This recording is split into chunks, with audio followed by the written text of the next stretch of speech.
इससे थोड़ा प्रार्थना कर जय गुरुदेव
अपने कुल मालिक के नाम को पुनः फिर से दोहराएंगे, क्योंकि ऐसा नाम युगों युगों तक ये जीवात्मा इसी पंच भौतिक शरीर में जो आने का रास्ता प्राप्त हुआ है, और ये नाम आपको युगों युगांतरों के बाद ऐसा सुलभ, ऐसा सच्चा नाम, ऐसे परमपिता परमात्मा जो आपके इस जीवन में, आपको इस पांच भौतिक शरीर में, इस मृत लोक मंडल में, ऐसे समय में, और उस देश का मालिक आपको यहाँ मिले, जिन्होंने वादा किया और संकल्प कि मैं उस देश से आया हूँ जहाँ तुम्हारा सच्चा देश है, तुम्हारा सच्चा धाम है, तुम्हारा सच्चा घर है, वहाँ सच्चा तुम्हारा वो रहनुमा बैठा हुआ है। हम उससे मिलाने के लिए आपको यहाँ आए हुए हैं, और गुरु महाराज अपना रूप, अपना सच्चा भेद यहाँ आकर के जो बताया, जिन लोगों ने गुरु पर विश्वास और अपने इस अंधेरे से हट करके गुरु चरणों में दिल और मन, तड़प और धीरे से लगाया, उनको गुरु महाराज ने अपनी मौज उस देश के रहनुमा की यहाँ खिलकर उन प्रेमियों को प्राप्त हुई। ऐसा नहीं कि प्राप्त नहीं हुई है, अगर प्राप्त ना हुई होती तो 45 करोड़ का जन जागरण ऐसे वक्त में जहाँ चारों तरफ से आग जल रही हो, चारों तरफ से तेरी लड़ाइयाँ और झगड़ा और तरह तरह के फिसाद, तरह तरह की ये यानी हमारे और बीच में कलेजियाँ पैदा हो रही हो, और उस समय ऐसे कुल के मालिक ने आकर के तुम्हारी मनुष्य रूपी मंडे में तुम्हारी इस जीवात्मा का जो सच्चा रास्ता दे करके आत्मविश्वास के साथ गुरु महाराज ने आपको उस देश ले चलने के लिए ऐसा सुंदर सुगम वक्त और सच्चा रास्ता जो दिया है, ये भावनाओं के साथ हमें और आपको गुरु चरणों में अपने मन और बुद्धि चित्त को लगा करके अंतर में अगर भाव विभोर हो जाए तो गुरु महाराज की कृपा ऐसी होती है जो कहने में भी नहीं आ सकती है। लेकिन कहते हैं कि सात समुद्र की मस करूं और तरुवर कलम बनाए, इस धरती का कागज करूं गुरु गुण लिखा न जाए। कहने का मतलब ऐसी महिमा, ऐसा खेल, ऐसा देश, ऐसे देश का वर्णन जो कहने में नहीं आ सकता है, जिनके लिए राम और कृष्ण भी वहाँ का वर्णन करने के लिए गुरु चरणों में मत्था टेक किया, उन्होंने भी वर्णन नहीं कर पाया। तो हमें और आपको इतना बड़ा सौभाग्य इस कलयुग में प्राप्त हुआ कि गुरु महिमा का जो रास्ता है वो हमें और आपको नहीं, इसलिए कि गुरु पर विश्वास नहीं।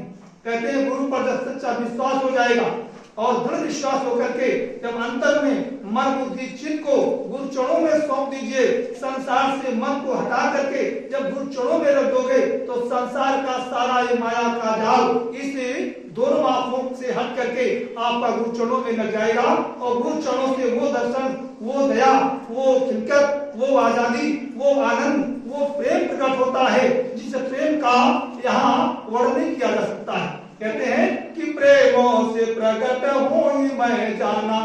जहाँ सच्चा प्रेम है और सच्चा जब प्रेम तड़प और विरह से होती है, वो जब तक विरह और तड़प नहीं होगी तब तक प्रेम प्रकट नहीं होता।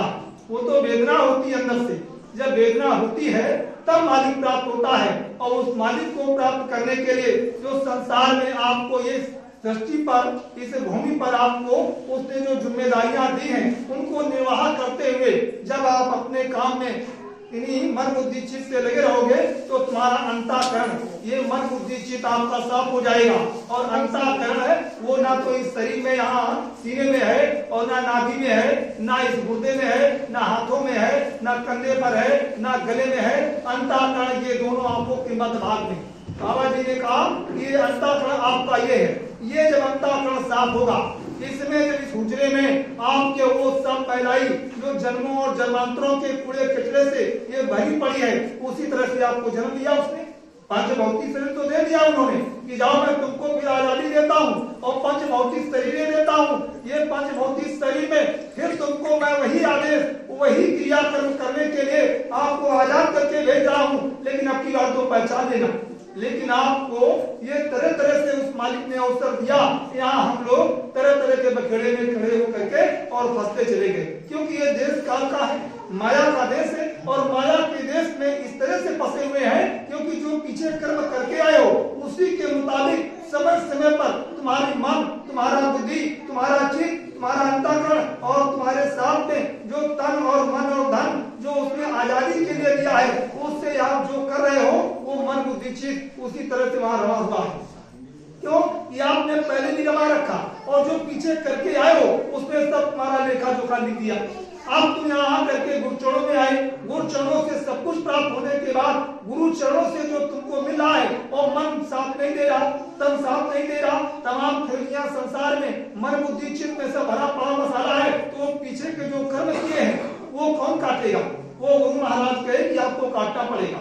उसमें हम आपकी मदद कर देंगे, आपका मैं पूरा साथ दे दूंगा। अब ये है कि तुम्हारी मदद के लिए हम आपको 8 आने आपकी मदद कर दूंगा। जब और देखूंगा नहीं आपका काम पूरा हो रहा तो मैं 12 आने मदद कर दूंगा।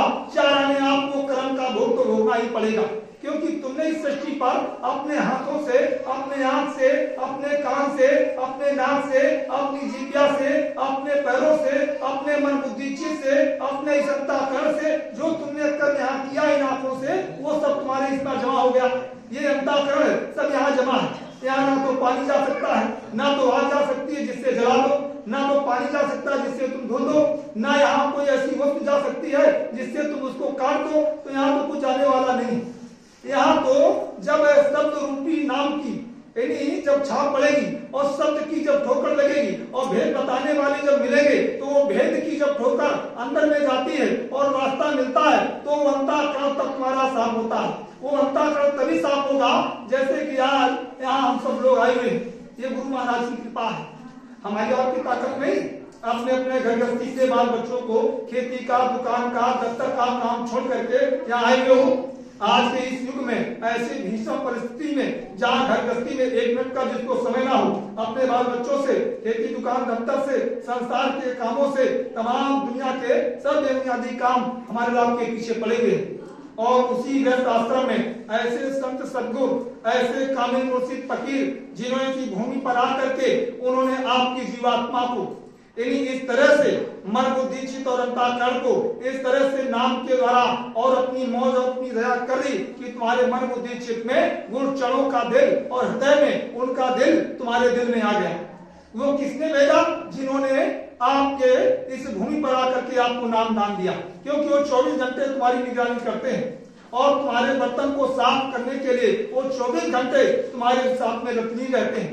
अब तुम्हारा बर्तन कैसे धुलेगा ये तो उनकी मौज है, क्योंकि जिस तरह से तुम दिन में 24 घंटे में अपने 96 करोड़ श्वासों की पूंजी से जो तुमको अमानत मिली है वो खजाना तुम्हारे पास है, वो तुम्हारी आजादी तुम्हारे पास है, उस खजाने को आप जो निकाल रहे हो श्वासों की पूंजी से और जो तुम अच्छा और बुरा, पाप और पुण्य, शुभ और अशुभ जो कर्मों का जो अधिकार लेकर के यहाँ बैठे हुए हो वो रात दिन आप करने में लगे हुए हो। और वहां आप गुरु का भी स्मरण कर रहे हो, लेकिन इस काल माया के देश में बैठे हो।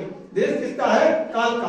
काल निरंजन भगवान का राज है, उसके राज में तुमको यहाँ स्थापित किया गया, और जिस राज में रहते हो उसके राज के नियम, उसका कानून और उसकी मतलब व्यवस्था का और उसकी हिफाजत करने का ये आपका अधिकार, ये आपका अधिकार है। अगर तुमने उसकी व्यवस्था को बिगाड़ा तो काल का देश है वो आपको सजा सुनाएगा। उसकी सजा में फिर आपको कोई भी मददगार नहीं है। इसलिए गुरु महाराज ने कहा कि बच्चा, इस काल माया के देश में जो श्वासों की पूंजी से तुम काम कर रहे हो, ये समय आने पर तुम्हारे मन बुद्धि चित्त में अंतःकरण में तुमने बेगुनाह करके और ये गुनाह करके जो तुमने ये भरा है अच्छा और बुरा, ये सब मसाला यहाँ भरा हुआ है। ये दोनों आंखों के ऊपर भाग में ये मसाला यहाँ भरा हुआ है, और ये जब ये मस्तक तुम्हारा काम नहीं करता है तो अंदर में वो सब घूमता है, धीरे धीरे करके इतना घूमता है अंदर से, तो कहते बुद्धि साथ नहीं दे रही, मन साथ नहीं दे रहा, तन साथ नहीं दे रहा, विवेक काम नहीं कर रहा, क्योंकि वहां तो कर्मों का अंबार लगा हुआ है, और उन कर्मों के अंबार से तुम्हारी ये जीवात्मा वहां तड़प रही है, रो रही है, बिलख रही है, और तरह तरह से वो अपना वहां रोने का इतना बुलंद उसका मतलब ये अंदर से रोना हो रहा है, और वो उसकी आवाज ऊपर जा रही है, जिसकी यानी वाणी और जिसकी आवाज इस मनुष्य मंदिर में साथ नहीं होती, क्योंकि उस समय तुम कहते हो हमारा साथ नहीं दे रहा है, हमारी बुद्धि श्रावी नहीं कर रही, हमारा विवेक काम नहीं कर रहा, क्योंकि जो कर्मों का अंबार लगा है वो एकदम से जैसे बादल आते हैं भुंजा जाते हैं बरसात में, और काले बादल इधर से आए उधर से आए उधर से आए, आप कहते हो बहुत घटा उठी हुई है, बादल मंडरा रहे और बड़ी मतलब ये बहुत मौसम खराब हो रहा। इसी तरह से कर्मों का अंबार इस सृष्टि के इस मध्य भाग में जब वो कर्मों का अंबार फूटता है अंदर से उलझता है, तो इधर से उधर से टकराता है, तो ये मन बुद्धि तुम्हारा साथ नहीं देता। उस समय गुरु को याद करना चाहिए, उस समय मालिक को याद करना चाहिए, और सभी को अपने मन बुद्धि चित्त में रख करके पीछे के कर्मों की तरह आपको गुरु से प्रार्थना करना चाहिए कि हमने कौन सा पीछे कर्म किया है, हजूर हम तो आपके चरणों में सब सौंप रहा हूँ। तो ये जब उनको सौंप दोगे, जब उनके अधीन हो जाओगे, उन पर समर्पित हो जाओगे, उनको सौंपी दोगे, कहीं भी एक भी तिल के मात्र भी निशान आपके अंदर नहीं रहेगा कि हम इसके जिम्मेदार हैं, तो फिर गुरु आप पर मदद कर देगा, रहमान हो जाएगा, मेहरबान हो जाएगा। वो फिर तुम्हारे इस काले बादल को, ये पाप का जो जखीरा इस कर्मों का भरा हुआ है, अच्छे और बुरे का, पाप और पुण्य का, शुभ और अशुभ का, वो फिर आपका छाड़ देंगे, वो सब खत्म कर देंगे, वो सब जर्जर कर देंगे, वो धुर धुर करके राख कर देंगे, तब मन बुद्धि चित्त मूर्ख चरणों की तरफ भागेगा। ऐसे नहीं भाग सकता, क्योंकि देश तो काल का है, माया के देश में बैठे हो, माया का खेल हो रहा है, जिधर आंख पर देखते हो, जिधर ये पसारा वो काल माया का है, काल माया के सिवा कुछ ही नहीं है, क्योंकि राज तो उसका है, और उसके राज में तुमको ऐसे नहीं उसने लिया है, उसने वरदान, उसने तपस्या में इनसे सत्पुरुष से, ये वो पुरुष सत्पुरुष हैं, एक अन्य अनामा अति सचता नंद प्रभु धामा, वो महाप्रभु जो सबके सृजनहार हैं, तीन लोक नवखंड में गुरु से बड़ा न कोई, करता करे न कई सके, गुरु करे सो होय, वो मतलब ये सृजनहार मालिक है सबके, यानी तीन लोग 14 भुवन के पार, ब्रह्म के पार, वो सच्चिदानंद के सच्चिदानंद बैठे हुए, जिनको आप यहाँ पर देखते हो इनकी तस्वीर, ये जब अपनी मौज करेंगे, तो जिनके देश में बैठे हो, जिनके देश में बैठे हो, जिन्होंने ये राग यहाँ का लिया, वो ऐसे नहीं लिया। हम और आपको बालिक कहते हैं कि 3 घंटे भजन करो, और मतलब ये है, और बाकी अपने घर गृहस्थी में और मतलब ये बाल बच्चों में, खेती दुकान दफ्तर में लगा दो, और 3 घंटे में नहीं कर सकते हो तो 1 घंटे शाम को 1 घंटे सुबह लगा दीजिए, जिसमें गुरु महाराज ने कहा कि 15-15 मिनट करके बांट लो, और समय से अपना उसका समय निर्धारित कर लो कि हमको 15 मिनट बैठना है, 20 मिनट बैठना है, आधे घंटा का समय मिल जाए, वहां बैठ जाओ, खेत में, दुकान में, दफ्तर में, खलिहान में, जहां भी हो, गृहस्थी में, बाल बच्चों के लिए, और सबका अधिकार पूरा दिया, पूरा का पूरा अधिकार, स्त्री को, पुरुष को, सबको पूरा अधिकार। अब आप उसको समय भी ना निकाल सको, तो ये बताओ, उस 3 लोग के मालिक के देश में बैठे हो, जिसकी नगरी में बैठे हो, उसका राज यहाँ कायम है, वो तुमको ऐसे निकलने देगा? नहीं निकल सकते हो। और उसने कितने युग तक राज की तपस्या की, तब वो मालिक प्रसन्न हो गए, और तब उन्होंने अपनी मौज में उनको यहाँ का राज दे दिया। राज यहाँ ऐसे नहीं दिया, कुछ था ही नहीं। वो तो काल निरंजन भगवान ने जब तपस्या किया और वो प्रभु खुश हो गए तो उन्होंने कहा मांग लीजिए। जब उन्होंने मांगा तो यहाँ का यही तपस्या की, उन्होंने कहा मुझको यहाँ का राज दे दीजिए। राज दिया तो यहाँ तो कुछ था ही नहीं, कुछ था ही नहीं। यहाँ सब का सब इन्हीं सुना का सुने था। ना सूरज थे, ना चांद थे, ना सितारे थे, ना मतलब ये है यहाँ पेड़ पौधे थे, ना ये कुछ नहीं था, अंधेरे था। वो अंधेरे में उनको उतार करके यहाँ तपस्या के लिए बैठा दिया और तपस्या करते करते जब बहुत समय हो गया तब यहाँ का राज उन्होंने मांगा।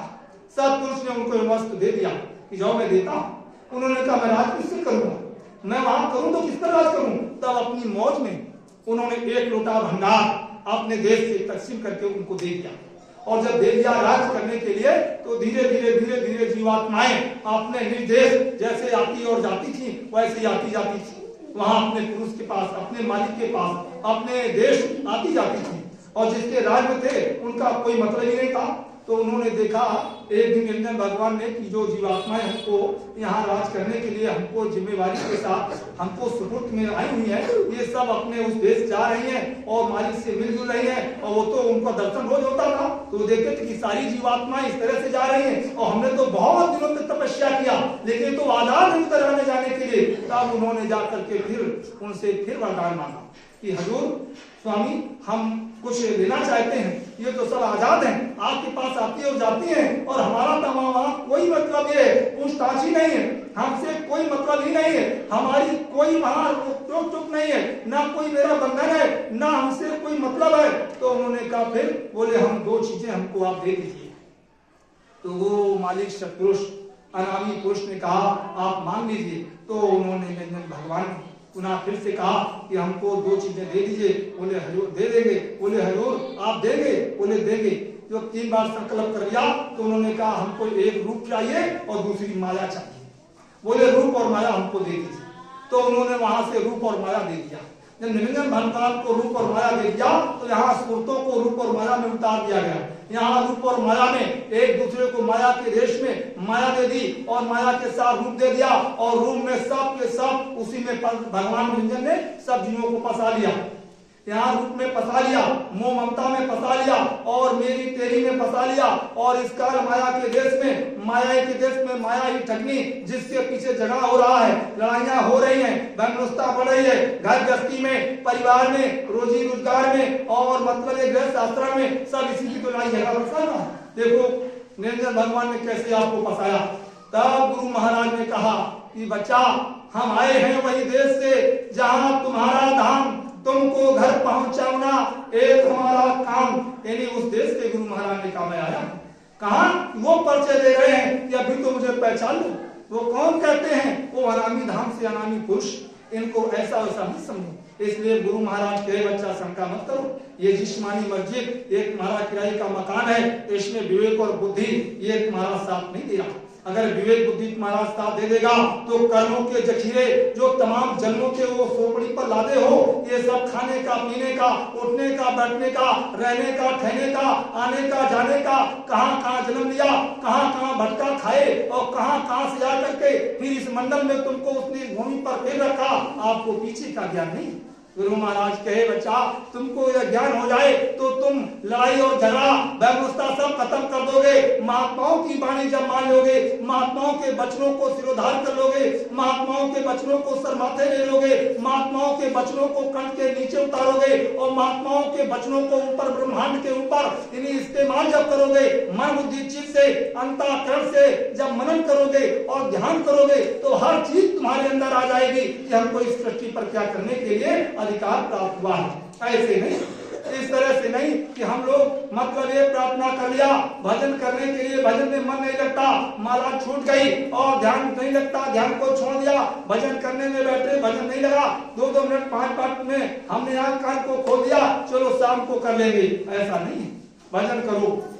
नहीं मन लगता है वही गुरु महाराज से आंख बंद करके रो, तलब करो, विरह पैदा करो, आंख कान को बंद रखो, मालिक को निशाना रखो, अंदर से मालिक को पुकारो, हर चीज का अनुभव आपको होने लगेगा क्योंकि वो समर्थ आए हुए। जो ऐसे वैसे गुरु नहीं है, ऐसे वैसे प्रभु नहीं है जो आज तुमको ये दर्शन दिला हुआ। इस कलयुग में सतयुग द्वापर त्रेता बीता, लिखा है कि सतयुग द्वापर त्रेता बीता, नहीं जानी शब्द की रीता।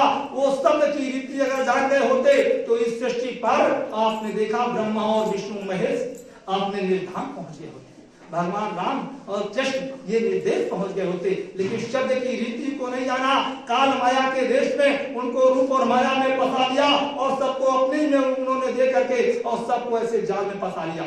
जैसे एक जाल में मछली फंस जाती है वहां तड़पती है, लेकिन इतने निर्दयी होते हैं वो तड़प तड़प करके जाल में देती है, लेकिन उसको आजाद नहीं करते हैं। जब तक जाल में नहीं आती है तब तक आजाद होती है। प्रेमियों, इसी तरह से हम और आप आजाद थे, कहीं आजाद थे, पूरी अधिकार आपके पास था, लेकिन गुरु महाराज की दया ऐसी हुई कि हम और आपने उस आजादी को सतपुरुष से निरंजन भगवान ने जब प्राप्त कर लिया तो अपने देश में आकर के उन्होंने तुमको सबको फंसा लिया। अब यहाँ फंसे हो, यहाँ अंधेरे दिखाई पड़ रहा, जिस प्रकाश में बैठे हो यहाँ प्रकाश दिखाई पड़ रहा है, ये सब जो देख रहे हो ये कहल माया देश का ये प्रकाश है। यहाँ हमको फंसा लिया गया, अंधे बने बैठे हो। अगर अंधे में ना होते, अंधेरे में ना होते तो परम प्रकाश हो दिन राती, ना कुछ चाहिए दिया गत पाती। वो मतलब जो अनाम आ रहा है, वो जो अंतर में ज्योति जल रही है, जो मतलब 24 घंटे ना बुझती है, वो अखंड प्रकाश हो रहा है। जहाँ अरबों सूरज चांद सितारे रोम रोम में करे उजारे, वो रोम रोम में मतलब ये शरीर में कितने रोम है आपको नहीं मालूम। एक रोम में सतपुरुष के अरबों सूरज नील 10 नील सूरज चांद सितारे एक रोम में प्रकाश करते हैं। और शरीर में कितने रोम हम और आप इसको गणना नहीं कर सकते कि शरीर में ये कितने रोम, इस शरीर में कितने रोम छोटे छोटे होते हैं बाल। और वो सब पुरुष के उस रोम में करोड़ों करोड़ों नील 10 नील सूरज चांद तारे, वो प्रकाश से वो प्रकाशी, वो सब पुरुष से वो देश से वो मालिक तुम्हारा यहाँ विराजमान है। ऐसे हल्के में इस तरह से अपने मन बुद्धि चित्त से अगर तुमने गुरु महाराज की परवाह अगर तुम्हारे अंदर है तो उनकी परवाह तुम्हारे अंदर। गुरु महाराज कहे बच्चा, अगर तुम मेरी परवाह, मेरा नाम एक बार लेते हो, मेरा ध्यान एक बार करते हो, तो मैं तुम्हारी 24 घंटे तुमको 10 गुना तुमसे ज्यादा मैं प्यार करता हूँ। लेकिन तुम समझ ही नहीं पाते, क्योंकि हम लोग अर्थ का अनर्थ कर देते हैं, हम लोग अर्थ का अनर्थ कर देते हैं। इसीलिए तो कहते हैं संगत में लड़ाई झगड़ा। सत्संगियों में गुरु महाराज ने कहा बच्चा आगे इतनी संगत बढ़ जाएगी, इतना ये बढ़ावा हो जाएगा, इतना बढ़ावा हो जाएगा, इतना समुंदर हो जाएगा, जिस समुंदर में तुम मतलब ये है एक दूसरे को समझ नहीं पाओगे। और उस समुंदर में जो मतलब तुम जब आओगे तो उस समुंदर का फिर खेल कैसा होगा, वो गुरु महाराज ने कहा कि परीक्षा हो जाएगी, तब परीक्षा लूंगा, ऐसे नहीं लूंगा। तो स्वामी जी महाराज ने इतना बड़ा समुद्र बनाया, इतना बड़ा समुद्र बनाया कि उन्होंने धीरे धीरे करके सारे भारतवर्ष के कोने कोने से उन्होंने भोली भटकी जहां भी जीवात्माएं पड़ी थी आज जन्म ले लिया। आज तुम्हारा जन्म हुआ और गुरु महाराज 25 साल पहले आ गए, 40 साल पहले से प्रचार करने लगे, नाम दान दे करके जीवात्माओं को खींच लिया।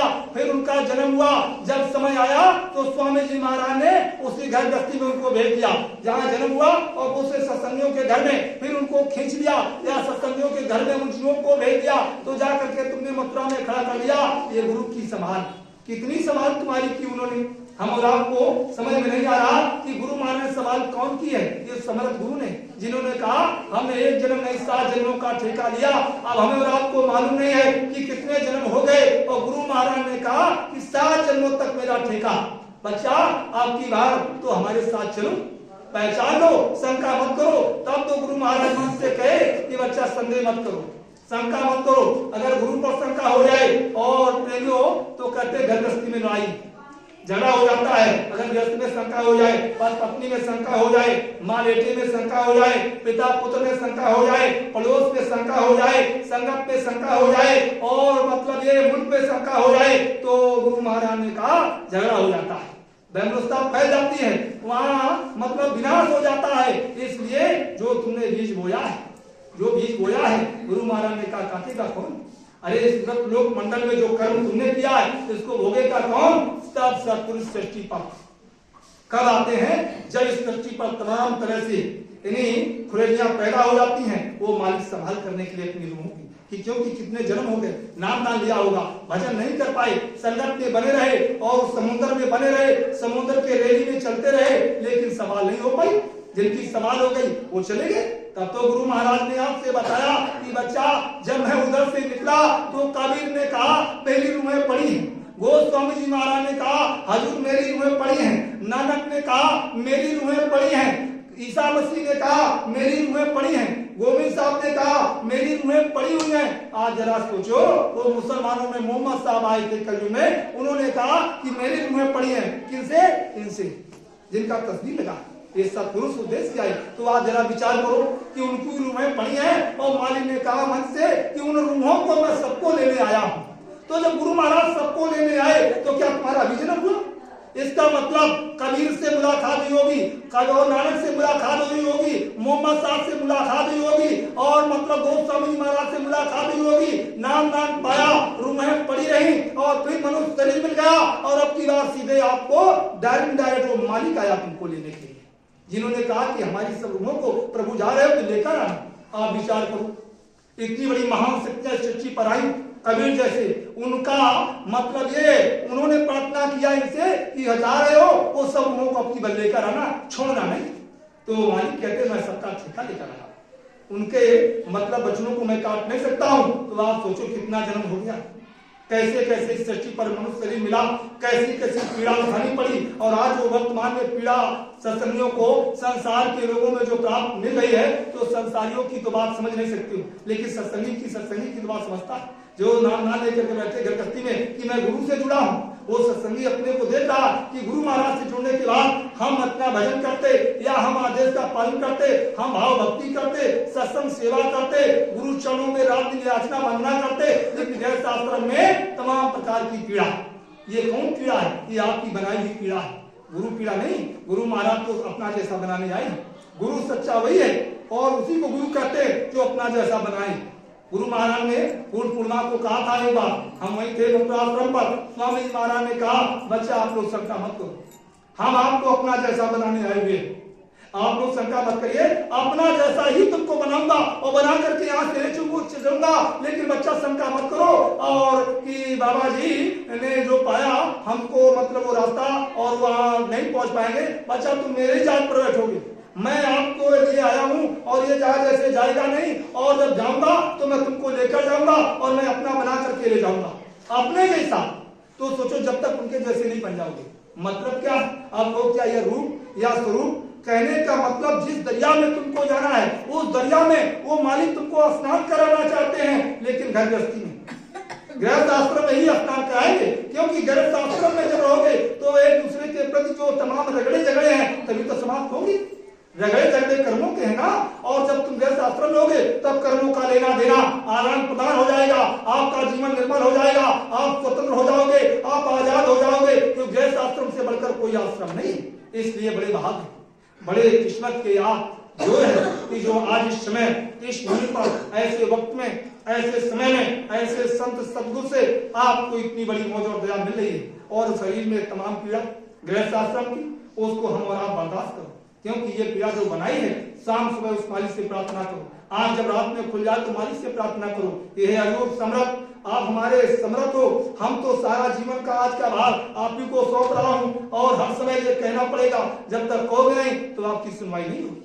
घर में बच्चा होता छोटा माँ के पास और जब तक खेलता रहता है माँ उसको ध्यान नहीं देती, और जब बच्चा रोने लगता है तो माँ फौरन गोद में उठा लेती है, कितना भी काम करती हो लेकिन गोद में उठा लेगी कि बच्चा मेरा रोने लगा, फौरन आप उसको भोजन उसको मतलब ये कराने लगती हो और उसको शांत हो जाए। इसी तरह से हम और आप इस सृष्टि की, हम और आप जीवात्माएं पड़ी हो, अबोध हो, अज्ञान हो, वो मालिक आया है, उससे रोना पड़ेगा, उससे फरियाद करनी पड़ेगी, उससे प्रार्थना करनी पड़ेगी, उसके रोने के सिवा तुम्हारा सुनने वाला कोई नहीं है। आप दुनिया में कहीं भी रोना लेकिन तुम्हारी सुनने वाला कोई नहीं है। ऐसे समर्थ वो जीते जागते आपके सामने मौजूद, जब उनके लिए तुम अपने जीवन की रोना रोगे तो आप एक पल नहीं आपकी सुनवाई हो जाएगी और वो तुम्हारे एक पल को देख रहा है, सब कुछ सुन रहा है, उससे कुछ छिपा नहीं है। तन की जाने मन की जाने और जाने चित्त की चोरी, उस दयाल से क्या छिपा है जिसके हाथ में काल की डोरी।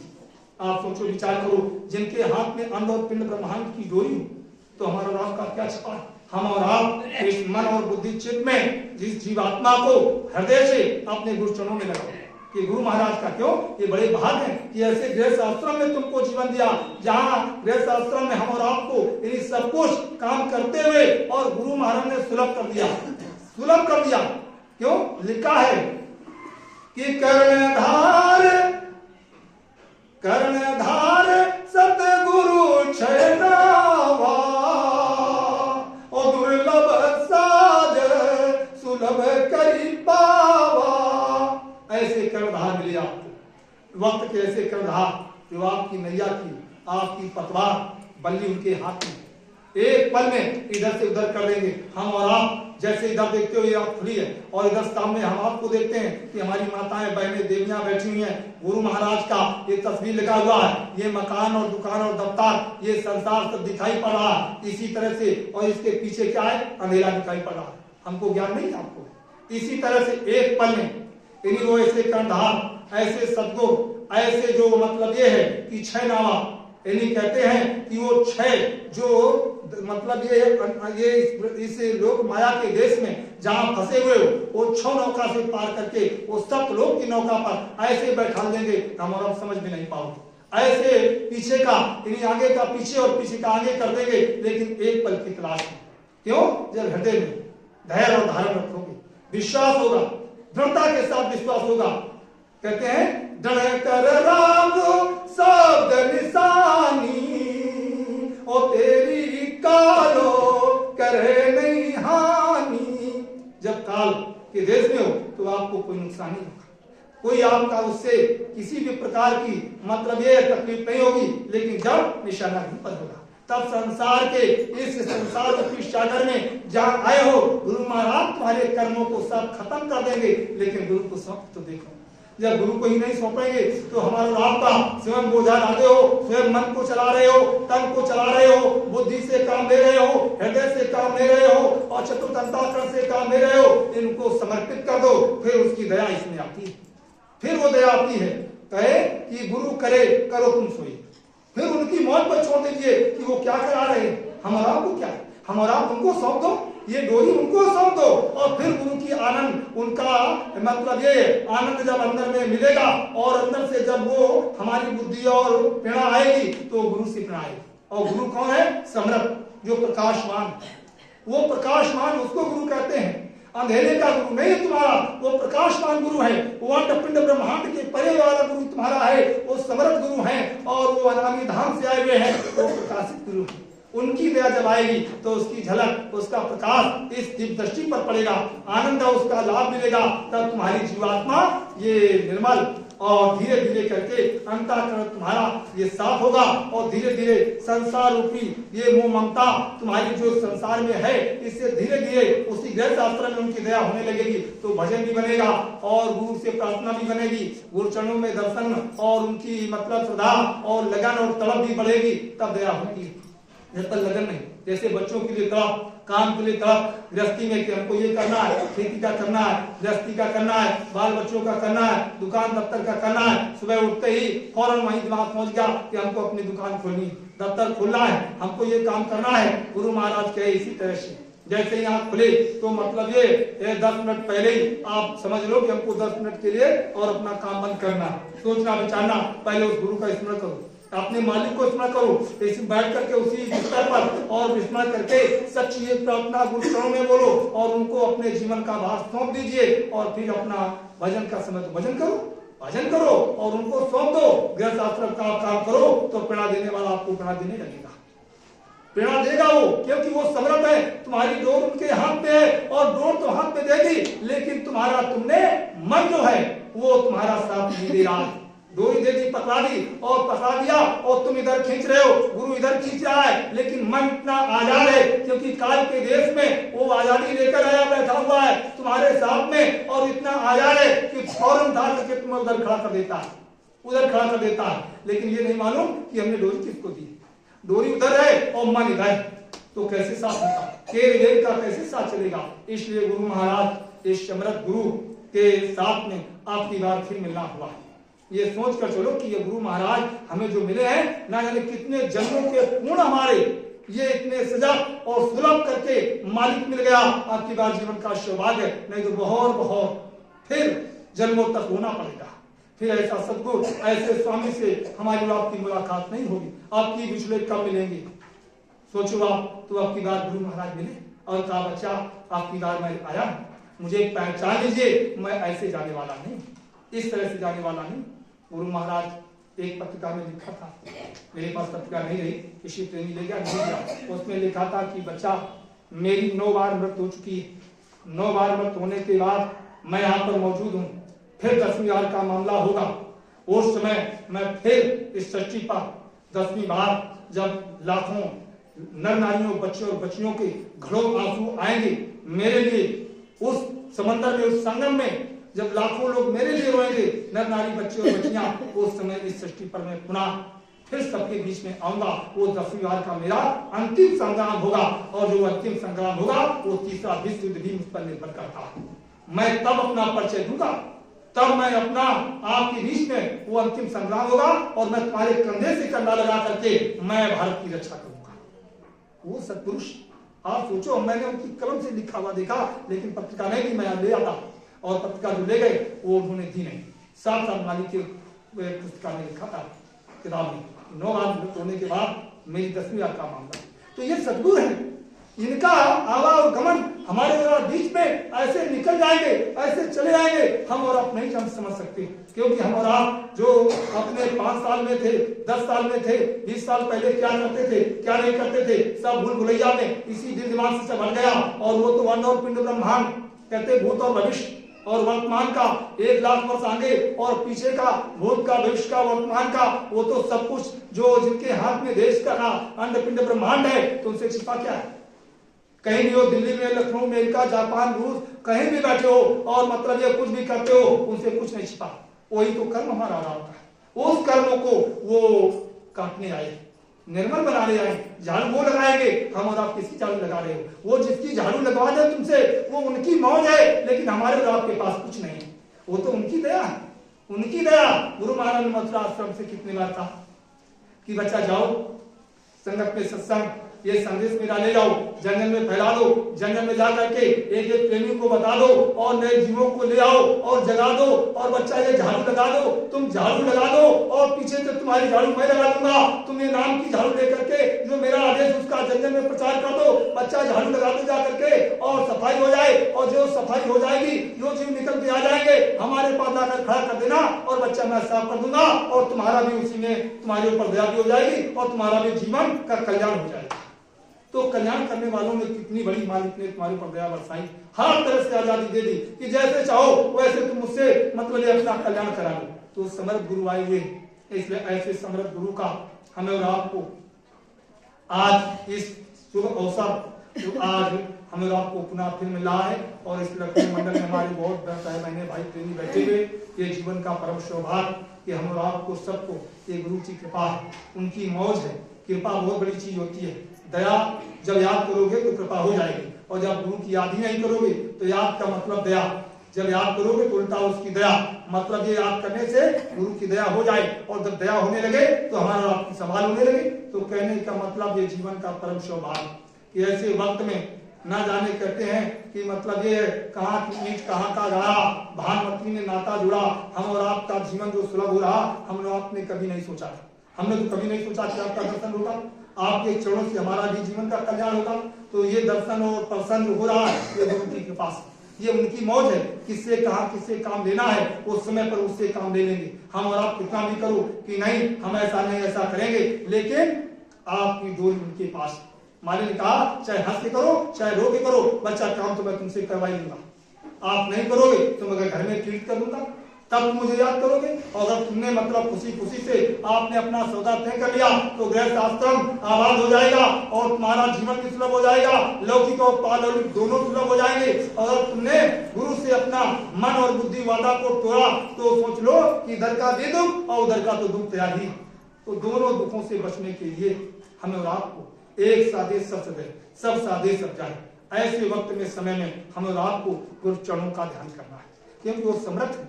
गुरु कहे करो तुम सोई, ये कहने, और मन के कहे चलो मत सोई।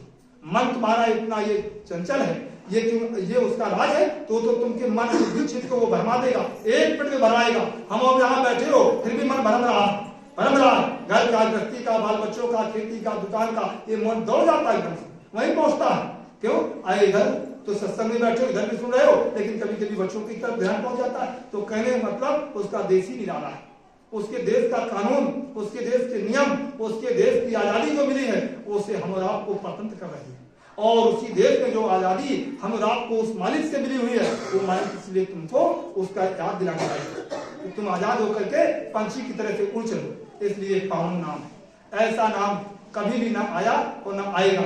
ये नाम वो नाम है जिस नाम से सारे देश की सारी रूहें, अंड पिंड ब्रह्मांड की जो ये रूहें उस पर बैठ जाएंगी, फिर भी एक सीट गुरु महाराज ने कहा बच्चा खाली रहेगी। ऐसा नाम का याद ला करके मैंने खड़ा कर दिया है। और गुरु महाराज ने कहा बच्चा ये संत मत है, जब तक अदले और बदले जब तक तुम्हारे यहाँ खत्म नहीं होंगे, इस सृष्टि पर तुमने अदले और बदले किए हैं। वही बाबा जी ने तो भंडारा, कहीं सत्संग, कहीं हमें आपको कैसे मिला करके, क्या हमें आप जीना, कहाँ मेरा जीवन, कहाँ जन्म, कहाँ आपका जन्म, कहाँ से हमें आपको किस किस मुल्क के लोगों से, प्रेमियों से मिलाना, ये किसका काम है? ये उनका काम है। हमारी आपकी ताकत नहीं है कि एक दूसरे से संपर्क मिल सको। ये संगत का ये मासना उनके हाथ में, वो हमें आपको सब कुछ, कितनी उनको दया, कितनी उनकी प्रेम, कितनी उनको चिंता हमारी बाप की है कि हमारा बाप का लेना देना पानी का, और एक घूंट पानी से, बोलने से, बताने से, उठने से, बैठने से, दर्शन पर्शन करने से हमारा बाप का सब मालिक अदा कराई दे रहे हैं। कितनी बड़ी मौज। ये सत्संग इसीलिए रखा गया। गुरु महाराज ने इसीलिए कहा बच्चा सत्संग करते रहना। सत्संगी प्रेमियों से जो जहां पड़ा है, आपको क्या मालूम, गुरु महाराज ने 2009 में कहा वहां आश्रम पर बच्चा आगे बहुत समय खराब आ रहा है, मैं सीने पसीने लोगों से लूंगा और बच्चा परीक्षा तुम्हारी सबकी हो जाएगी। ऐसे में परीक्षा नहीं लूंगा। स्वामी महाराज ने कहे कि पीछे के महात्मा आए, सबने परीक्षा ली, सबने परीक्षा ली, किसी ने छोड़ा नहीं। लेकिन बच्चा मैं अभी परीक्षा नहीं, मैं आगे चलकर परीक्षा हो जाएगी, लेकिन क्या कर नहीं दूंगा, परीक्षा हो जाएगी। तो गुरु महाराज सब कुछ कहे, हम और आपको उनकी बातों को, उनके शब्दों को, उनके संदेश को, उनके सत्संग में जो सुना उनको हम और आपको याद करना चाहिए और पत्रिकाएं। इसीलिए गुरु महाराज ने कहा कि पत्रिकाओं को इन्हें सुरक्षित रखे जाओ। और गुरु महाराज ने कहा कि सत्संग सुनाते समय कि बच्चा एक डायरी रखा करो, मेरी एक कभी जो बातें मैं कहता हूँ कुछ ऐसी चीजें जो अपनी नोट कर लो, समय आने पर तुम्हारा काम करेगी, समय आने पर उनको तुम देखना तो आप मतलब भूलोगे नहीं, भरमोगे नहीं, शंका नहीं करोगे। इसलिए गुरु महाराज वो समर्थ प्रभु हैं। हम और आप बिना इनके हमारा आपका कल्याण होने वाला नहीं है। और ये नाम पावन नाम है, ये ऐसा जय गुरुदेव नाम जो हम और आपको जन्म मरण से हमारा आपका छुटकारा हो जाएगा, जन्म और मरण से, यानी ना कभी जन्मना ना कभी मरना। ये नाम पावन नाम है। उस पवित्र और पावन नाम से हम और आप उस देश पहुंच जाओगे। इतना सच्चा नाम, इसलिए प्रेमियों सभी लोग बोलेंगे जय गुरुदेव, जय गुरुदेव, जय गुरुदेव। नाम किसका? जय गुरुदेव। नाम किसका? प्रभु का प्यारा नाम, प्रभु का प्यारा नाम, प्रभु का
समय में ऐसे देश में जहाँ सदियों से ये जीवात्मा ये नरकों और 84 के देश में अपने कर्म भूमि पर आजादी लेकर के यहाँ पर आने और जाने का रास्ता नहीं टूटा।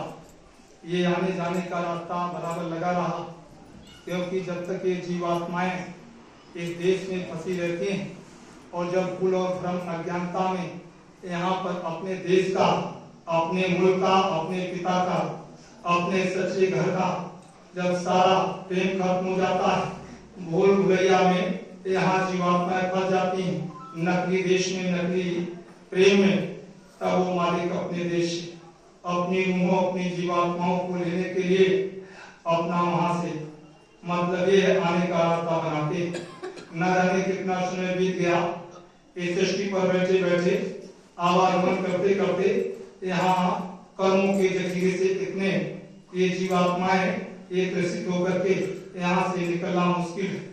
जब उस मालिक ने देखा अपने देश ये जीवात्मा यहाँ सब फंसी हुई है, अब इनका आने और जाने का रास्ता ही बंद हो गया, कोई ना उधर आप जा रही है, सारी जीवात्माएं जो यहाँ से जा रही हैं सब वहाँ फंसती चली जा रही है। इस काल के देश में नरेंद्र भगवान ने ऐसा अपना जाल बिछाया कि ऐसा पर्दा डाल दिया, उस पर्दे में के पीछे सारी जीवात्माएं रुक खड़ी। पर्दा हटाने वाला जो है वो हट नहीं सकता, कि हटाने वाले ने पर्दा डाला और जिस जो तुम्हारे पास झुकी थी, मारक थी, वो तुमने अज्ञानता के देश में, भूल और भ्रम में, नौ के घाट पर अपनी जीवात्मा को फंसा लेने के बाद ये जीवात्मा का पर्दा ये पड़ गया। और जीवात्माओं पर जब पर्दा पड़ गया तो आपको यहीं का प्रेम, यहीं का सच्चा देश, यहीं की सच्ची रीति रिवाज, यहाँ का नियम यही आपको प्रिय लगने लगा।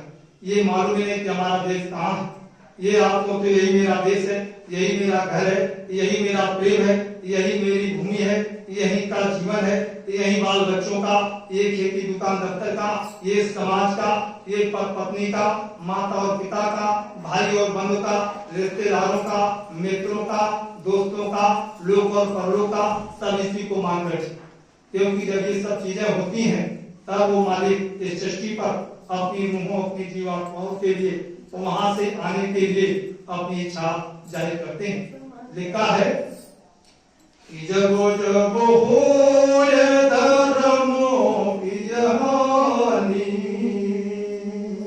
ओ नहीं असुरो अधम अभिमानी, तब तब प्रभु धर मनुज शरीरा, हरि सकल सजन भव पीरा। ऐसा सुनाई होता है जब यहाँ जीवात्माएं फंस जाती हैं तरह तरह से, वो लोग भ्रम अज्ञानता में, वो मालिक तुम्हारा रहमत, ऐसा सच्चा प्रेम जिसके प्रेम में जरा सी कटौती नहीं। कहते यहाँ प्रेम करके निभाना कठिन, यहाँ का प्रेम, यहाँ के जबरे जबरे में जब इस मनुष्य मंदिर में उस खुदा का पैगाम, खुदा की इबादत, खुदा की रहमत इस दृष्टि पर इस जिस्मानी मस्जिद में जब उतरती है तब वो प्रेम प्रकट होता है।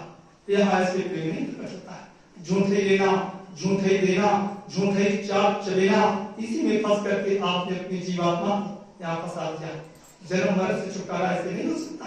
इसलिए वो मालिक जो बैठा हुआ है तुम्हारा, वो इस सृष्टि पर सर्वों जीवात्माओं को देख रहा है। तब यहाँ आने के लिए उसने अपना कदम उठाया कि मेरे बिना वहां हुक्म हुआ कि जाओ। अब वहां जीवात्मा सब फंसते हैं।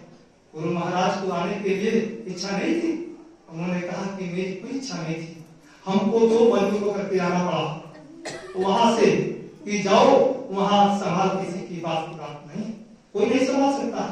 ऐसे बिगड़े हुए समय में, ऐसे कलकाल में जाने के लिए रास्ता वो तो सबकी द्वापर देता, सब जो आए उन्होंने सभी किया, कलयुग में जो आए उन्होंने सभी पाया। जो लिखा हुआ है तो सब के सब भूल और भ्रम सब वहां स्थितियां भयभीत हो गई कि मेरे जाने से वहां कोई भी सुनने वाला नहीं। तब ऐसे देश में शत्रु ये मालिक आए हुए, उनको हम और आप संदेश शंका से, मन बुद्धि चित्त से, अपने दिमाग से अगर संदेह और शंका रहेगी और इस देह में, तो तुम्हारा ये देह ये नरक और 84 में से कोई बचा नहीं सकता है। वहां बड़ी मार पड़ती, बड़ी पीड़ा वहां मिलती है। इस संसार में जहाँ बैठे हो, घर गृहस्थी में, यहाँ तो रो रहे हो, कहते हो मैं सब भाजन करता हूँ, मैं ध्यान भी करता हूँ, मैं सुमरन भी करता हूँ, गुरु आदेश का पालन भी करता हूँ, लेकिन गृह शास्त्र में हमको बेचैन, हमको शांति नहीं मिल रही, तमाम तरह की क्रेजियां ही क्रेजियां हैं। आप विचार करो, ये देश किसका है? मारा था, काल का, वो अपने देश से तुम्हें ऐसे निकलने देगा? एक एक पल जब तुम्हारी गुरु संभाल कर रहा है और जिसके देश में बैठे हो वो जगह जगह में तुम्हारे संभाला हुआ है, वो तुमको निकलने के लिए अपना हर जगह से फंदा डालता है, तो तुम निकलोगे कैसे? और यहाँ उसने आजादी ले ली कि तुम मेरे देश में आना तो अपना चमत्कार न दिखाना, वो चमत्कार दिखा नहीं सकते, वो तुम्हारे ऊपर कोई ऐसी कला नहीं दिखा सकते। तुमको सैन बैन में गुरु मिलेंगे, सैन बैन में तुमको समझाएंगे और सैन बैन में उनकी बात को समझ गए तो तुम्हारी जीवात्मा निकल जाएगी, नहीं तो बहुत सागर में इस देश से तुम निकल नहीं सकते, क्योंकि जिसके देश में हो उसने अपना सा जाल बिछा दिया। उस जाल से तुम्हें अपने मालिक को देखना, वो मालिक तुमको इशारा कर रहा है कि निकलोगे कैसे? कैसे निकलोगे? जिसके पास जुक्ति होती है वो निकल जाता है, और जिसके पास जुक्ति नहीं है वो उसी में फंसा रहता है। इसी तरह से हम और आप इतने मदहोश मत हो, जिस तरह से मोहरा इन दीपक को देख करके रोशनी में इतना मकजूर हो जाता है कि उसी में जल करके रात हो जाता है। हम और आप काल माया के देश में इतना अपने मन और बुद्धि चित्त को यहाँ पर बताओ कि अपना देश छूट जाए, अपना मुल्क छूट जाए, अपने सच्चे पिता का घर छूट जाए, जहाँ तुम्हारी जीवात्मा अगर अमर देश में, वहाँ कोई पीड़ा नहीं है, कोई दुख नहीं है, ना कोई लड़ाई है, ना कोई झगड़ा है, वहाँ ना किसी प्रकार की बदबू है, ना गंदगी है, वो निर्मल देश। कहते हैं मेरे गुरु का देश निराला, वहाँ वो देश निराला है, वो गुरु जो समृद्ध बैठा हुआ है, उसी समृद्ध प्रभु के पास जाने के लिए वो घर तुम्हारा वहाँ है। वहाँ से फूल भरेगा में आकर के नरेंद्र के घाट पर फंसे हुए हो, समझ में नहीं आ रहा, इसलिए ऐसे देश निकलने के लिए ऐसे गुरु का प्रेम जो मिला है उसको हमारा 24 घंटे हमें आपको याद करना है। चाहे गृहस्थी में काम करो, खेती में, दुकान में, दफ्तर में, कहीं भी काम करो, गुरु को याद करते हुए अपनी जीवात्मा को उधर लगा दीजिए और हाथों पैर से आंख से काम यहाँ का करो, लेकिन अंदर से अपने मालिक को याद करते हर पल। देखिए कैसे संभालनी होती है। इसलिए मानव जीवन एक अनमोल जीवन है, एक किराए का मकान तुमको मिला हुआ है, थोड़े दिनों के लिए मिला हुआ है, ये स्वर्गों की पूंजी 96 करोड़ का खजाना जिस दिन तुम्हारा समाप्त हो जाएगा उस दिन तुमने कभी सोचा ये मनुष्य रूपी मंदिर में कि जब स्वर्गों की पूंजी खत्म होगी, ये सारा सकल, ये सारा रूप, ये सारी माया, ये सारी जो भंगे चतुराई, ये रंग और रूप बुद्धि चतुराई पड़ी यहीं रह जाएगी, धन मान खजाना ये सब यहीं पड़ा रह जाएगा। एक दिन तुम्हारी जीवात्मा का इस मनुष्य मंदिर पंचवटी शरीर का क्या होगा? जिनको अपना कहते हो कि मेरा है, वही तुम्हारे सब के सब एक दिन खत्म बन जाएंगे, जल्लाद बन जाएंगे, वो ममता खत्म हो जाएगी, निकाल के बाहर कर देंगे जिनको तुम अपना मानते हो कि मेरे। यहाँ कोई अपना नहीं। बाबा जी कहते यहाँ तुम्हारा बच्चा कोई नहीं है, तुम जिसको अपना समझते हो वही तुमको जलाएंगे, वही तुमको मारेंगे, वही तुम्हारे शरीर को पीड़ा देंगे। जिस शरीर से तुम प्रेम करते थे, आखिर कौन सी रूह थी, कौन सी वस्तु थी, कौन सा तुम्हारे तक मणि थी जिससे तुम प्रेम करते थे, वो कौन सी वस्तु निकल गई? एक पले इसी छवि से प्रेम खत्म हो गया। अगर तुम निकाल से बात करो, हमारा कोई रिश्ता नहीं, कोई प्रेम नहीं। देखने का समाज की रीति रिवाज से तो रोते हो, दुनिया रोती है, उसी रोने को देखकर हमारा भी रोते हो, लेकिन रोना किसके लिए? अगर रोने से प्रभु और तुम्हारी इस शरीर में उसी जीवात्मा को वापस कर देता तो न जाने कितने रोए, न जाने कितने सच्ची पर पूंजीपत और धनमाल और खजाने से इतना है कि जीवात्मा को उस मालिक के हाथ में दे देते कि हम धन दे देंगे, राजपाट दे देंगे, सब कुछ ले लीजिए, लेकिन हमको वो दे दीजिए। लेकिन उसके देश का नियम और उसके देश का कानूनी अलग। तो ये सोचो किससे त्याग करते? प्यार तो जिससे करना है उससे प्रेम नहीं हो रहा, नकली प्रेम में फंसे हो। यही तो गुरु महाराज ने कहा कि तुम नकली प्रेम में फंसे हो और नकली प्रेम में फंस करके तुम इस जीवात्मा को नरक में भेज देते। जब असली प्रेम हो जाएगा इस जीवात्मा से, तब तुम्हारे कर्मों की ढेरी जल करके राख होगी। क्यों? कहते हैं जगत की रेलगाड़ी से तुम्हारी रेल न्यारी है। ये जगत का जो संसार का खेल है उससे नियम अलग है, उसके कानून अलग है। उस देश के कानून को जब इस सृष्टि पर अपने नियम को, उनके नियमों को पालन करोगे, इसके देश में काल, भगवान के देश में, तब काल तुमसे भयभीत हो जाएगा, तब काल परास्त हो जाएगा, काल के हाथ ठंडे हो जाएंगे, काल के नियम ठंडे हो जाएंगे, काल का नियम तुम्हारे शरीर से नहीं छू आदेश और गुरु का संदेश, गुरु का नियम, गुरु के वचनों का पालन करना ही गुरु भक्ति है। हमारा 1 घंटे भजन करना और गुरु के आदेश का उल्लंघन करोगे तो वही किसका है? उन्होंने कहा वक्त पर जो गुरु के आदेश का पालन करे वही गुरु भक्ति है। हम लोग को काम करने का मौका है। गुरु महाराज ने कहा कि बच्चा तुम मेरा काम कर दो और मैं तुम्हारा काम कर दूं। ये यहाँ तक किसी ने पूछा कि बाबा जी आपका काम क्या है? केवल मन से जब मालिक कह रहे कि तुम मेरा काम कर दो और मैं तुम्हारा काम कर दूंगा, तो आपने कभी सोचा कि काम तुम्हारा क्या है और हमारा काम क्या है? एक ही सत्यवादी ने कई बार कहा बच्चा इधर तुम मुझे देखो मैं तुम्हें देखूं, तुम इधर और देखोगे हट जाओगे, तो देखना किसको है? कहाँ उनका रूप किस जगह है? रूप किस जगह है उनका? प्रेम कहाँ है उनका? जिस बात को लगाया वहां प्रेम खत्म कर दोगे तो गुरु का रूप दर्शन होगा, गुरु का प्रेम मिलेगा। ये बात किसने लगाया है? गुरु महाराज ने कहा इस मेरे बात को जो उजाड़ेगा बच्चा उसका नाम निशान मिट जाएगा। वो जुगों जुगांतों तक नरक और 84 में करोड़ों जन्मों तक उसको वहां सजा दी जाएगी। मारे जाओगे, काटे जाओगे, सड़ाए जाओगे, गलाए जाओगे। क्यों? ये बात गुरु का है। गुरु ने कैसे इस बात को लगाया, कैसे हरा भरा किया। ये देश के कोने कोने में मालिक ने सन 52 से लेकर के ये रूहों को कैसे इकट्ठा किया। ये पूरी फुलवारी, ये बात को उजाड़ने वाले जो उजाड़ेंगे वो सोच लो वो खुद उजड़ जाएंगे, क्योंकि सतयुग आ रहा है और कलयुग जा रहा है। तो आपको सतयुगी बनना है तो सतयुग का काम करो और कलयुग में जाना है तो कलयुग के काम करो। क्यों? आपको कलयुग में है सतयुग को और सतयुग में ही कलयुग का। हम आपको दोनों जब समर्पित कर दोगे गुरु चरणों में तो सतयुग का कलयुग का काम गुरु पर छोड़ दोगे तो कलयुग का भी करा लेंगे तुमसे और सतयुग का भी तैयारी करवा लेंगे। दोनों काम ऊपर निर्भर होते हैं। उन्होंने कहा सारी जिम्मेदारी मुझको सौंप दो और बच्चा तुम्हारे मन बुद्धि को पलट दूंगा और तुमसे मैं काम को करवा लूंगा जो हमको करवाना है, तब तुम निर्माण होगे। तो मन तन साथ कहा, गुरु का अगर साथ है तो गुरुवाणी मिलेगी। और गुरु के साथ मन नहीं है, तन नहीं है तो गुरुवाणी मिलने नहीं मिलेगी, संसार की वाणी मिलेगी। वही लड़ाई झगड़ा है, वही विवाद है, वही शंका है। वही तो गुरु महाराज कहते हैं बच्चा तुम मेरी बात को समझ नहीं पा रहे हो तो हमें आपको समझने की बात है, समझना है कि गुरु हमारा क्या कह रहा है। वो समझ गुरु ऐसे देश से आए हो और ऐसे देश में आए हो जहां पर सब तरह से तुमको आजादी दी। सतयुग की, द्वापर की, त्रेता की सामना नहीं कर सकते हो। ऐसा सरल युग कलयुग में, ऐसा कलयुग यानी कर्मों का युग। एक एक पल का कर्म हमारे तुम्हारे साथ जुड़ा हुआ और एक एक पल की आवाज गुरु की तुम्हारे साथ जुड़ी हुई है। एक एक पल गुरु तुम्हारी संभाल कर रहा है और फिर भी ये मनुष्य रूपी मंदिर में जीवात्मा एक मिनट में गुरु चरणों से जुदा हो जाती है और अलग होकर के और संसार में काल के देश में काल माया का सकल पसारा इसी में फंस जाती है। तो कहते हैं गुरु महाराज कितनी बार मात्रा से लेकर काफले निकाले हिंदुस्तान के कोने कोने में हमारे प्रेमी लोग बैठे हैं। आप लोग गए होंगे, गुरु महाराज ने क्या नहीं सुना, सब कुछ सुना है। गुरु महाराज ने क्या कहा कि बच्चा मेरी बात को सुन लीजिए, मैं हर पल तुम्हारे साथ रहता हूँ और बच्चा मैं तुम्हारी संभाल करता हूँ और तुम मेरी बात को अनसुनी कर देते हो।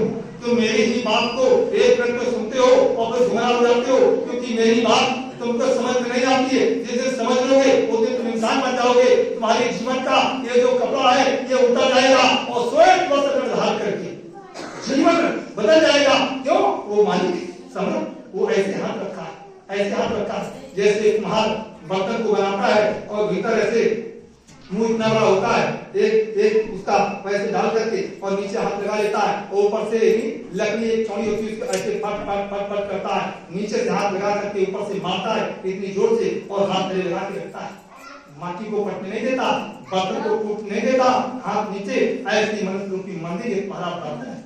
ये महाराज जीवन, ये तुम्हारे 3.5 के मंदिर को स्वामी जी महाराज ने कहा बच्चा हर पल हाथ लगा करके तुमको अपने तिलवे पर तुमको रखा। तुम्हारे ऊपर किसी तरह की तकलीफ नहीं आने देना चाहता हूँ, ना आने देता हूँ, लेकिन तुम देश में किसके हो जरा से डरे तो उसी में तुम्हारी तकलीफ बढ़ जाती है। हमारे बच्चों को तुम ध्यान नहीं देते हो, मेरी बात को तुम सुनते नहीं हो, इसलिए तुम धोखा खाते हो। तो गुरु कहे वही बात बार बार गुरु कहे तो तुम सुनो, बात वही आती है। तो गुरु महाराज ये वक्त बड़ा नाजुक समय धीरे धीरे करके वो आ रहा है कि हम और आप एक एक बात गुरु महाराज की याद करनी पड़ेगी, क्योंकि जो वक्त आगे आ रहा है, अभी आपने 2025 का देखा समय कितना नाजुक दौरे से गुजरा, जो हमारे बाप की आंखों के सामने से आया। और अभी तो समय क्या, अभी तो नवंबर चल रहा, और वे दिसंबर क्या होगा ये तो गुरु महाराज जाने। और 2026 आ रहा है, स्वामी महाराज ने कहा समय बहुत खराब आ रहा, बहुत खराब से खराब समय आ रहा। द्वादश को सिखा है जाकी कंठ को तेज भरे, सूरदास होनी सो वही काहे को सोच करे, रे मन धीरज क्यों न धरे 56 वर्ष चढ़े, अर्घ कुंद अमर पुजाले। और मतलब ये है, और ये सब मतलब ये है, और धरती अमर तक भर जावे, मतलब वो वक्त और समय आ रहा है।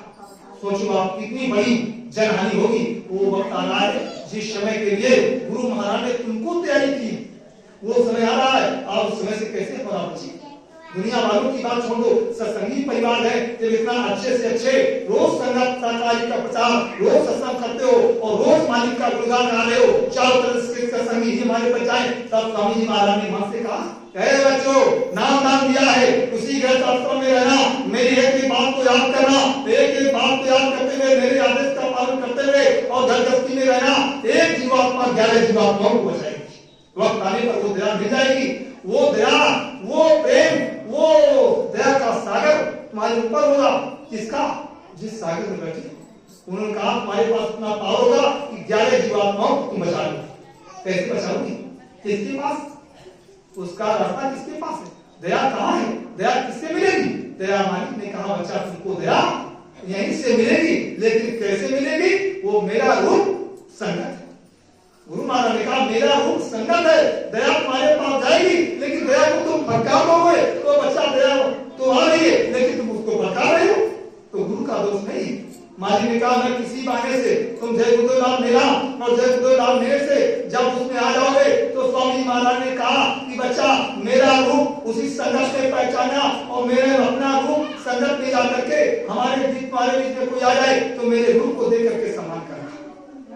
तो हम तो आपका जब दर्शन करते हैं तो गुरु स्वरूप देखते हैं कि हमारा तो गुरु का दर्शन हो गया, क्योंकि बात तो पूरी फुलवारी ये जो बैठी है ये गुरु की कृपा है, दया तो तुम्हें है, गुरु का रूप तो तुम्हें समाया है, तो हम तो गुरु का दर्शन तुम्हें होकर के करता हूँ, क्योंकि ये सौभाग्य हमारा। क्यों? कितना मंजिल यानी लगभग मैं जिस तरह से घूम कर आता हूँ, 200 किलोमीटर घूम कर आता हूँ, आप विचार करिएगा, सोचिएगा कि आप लगभग इतना पड़ता हमारा, और वहां से मैं आता हूँ घूम करके, क्योंकि रास्ता हमारा आने जाने का बहुत टेढ़ा है, आता हूँ तो मैं नहीं आता, ये तो गुरु महाराज की कृपा है। अभी मैं कहीं सत्संग में थे, हमारी बहन जी ने फोन किया कि भैया जी सत्संग है, तो मेरे पास समय कहीं दूसरी जगह गोस्वामी की तरफ से बात चलेगी थी, लेकिन मैंने रिक्वेस्ट किया भैया देख लीजिए, तो जैसे इनसे बात हुई और उनकी 2 दिन पहले से, लेकिन जो मैंने विचार नहीं किया कि मैं लखनऊ पहुंचूंगा, लेकिन मालिक की मौत हो गई, तो मैंने इनसे कह दिया कि चलो मैं आऊंगा और उनका एक दिन आगे पीछे कार्यक्रम करते हैं।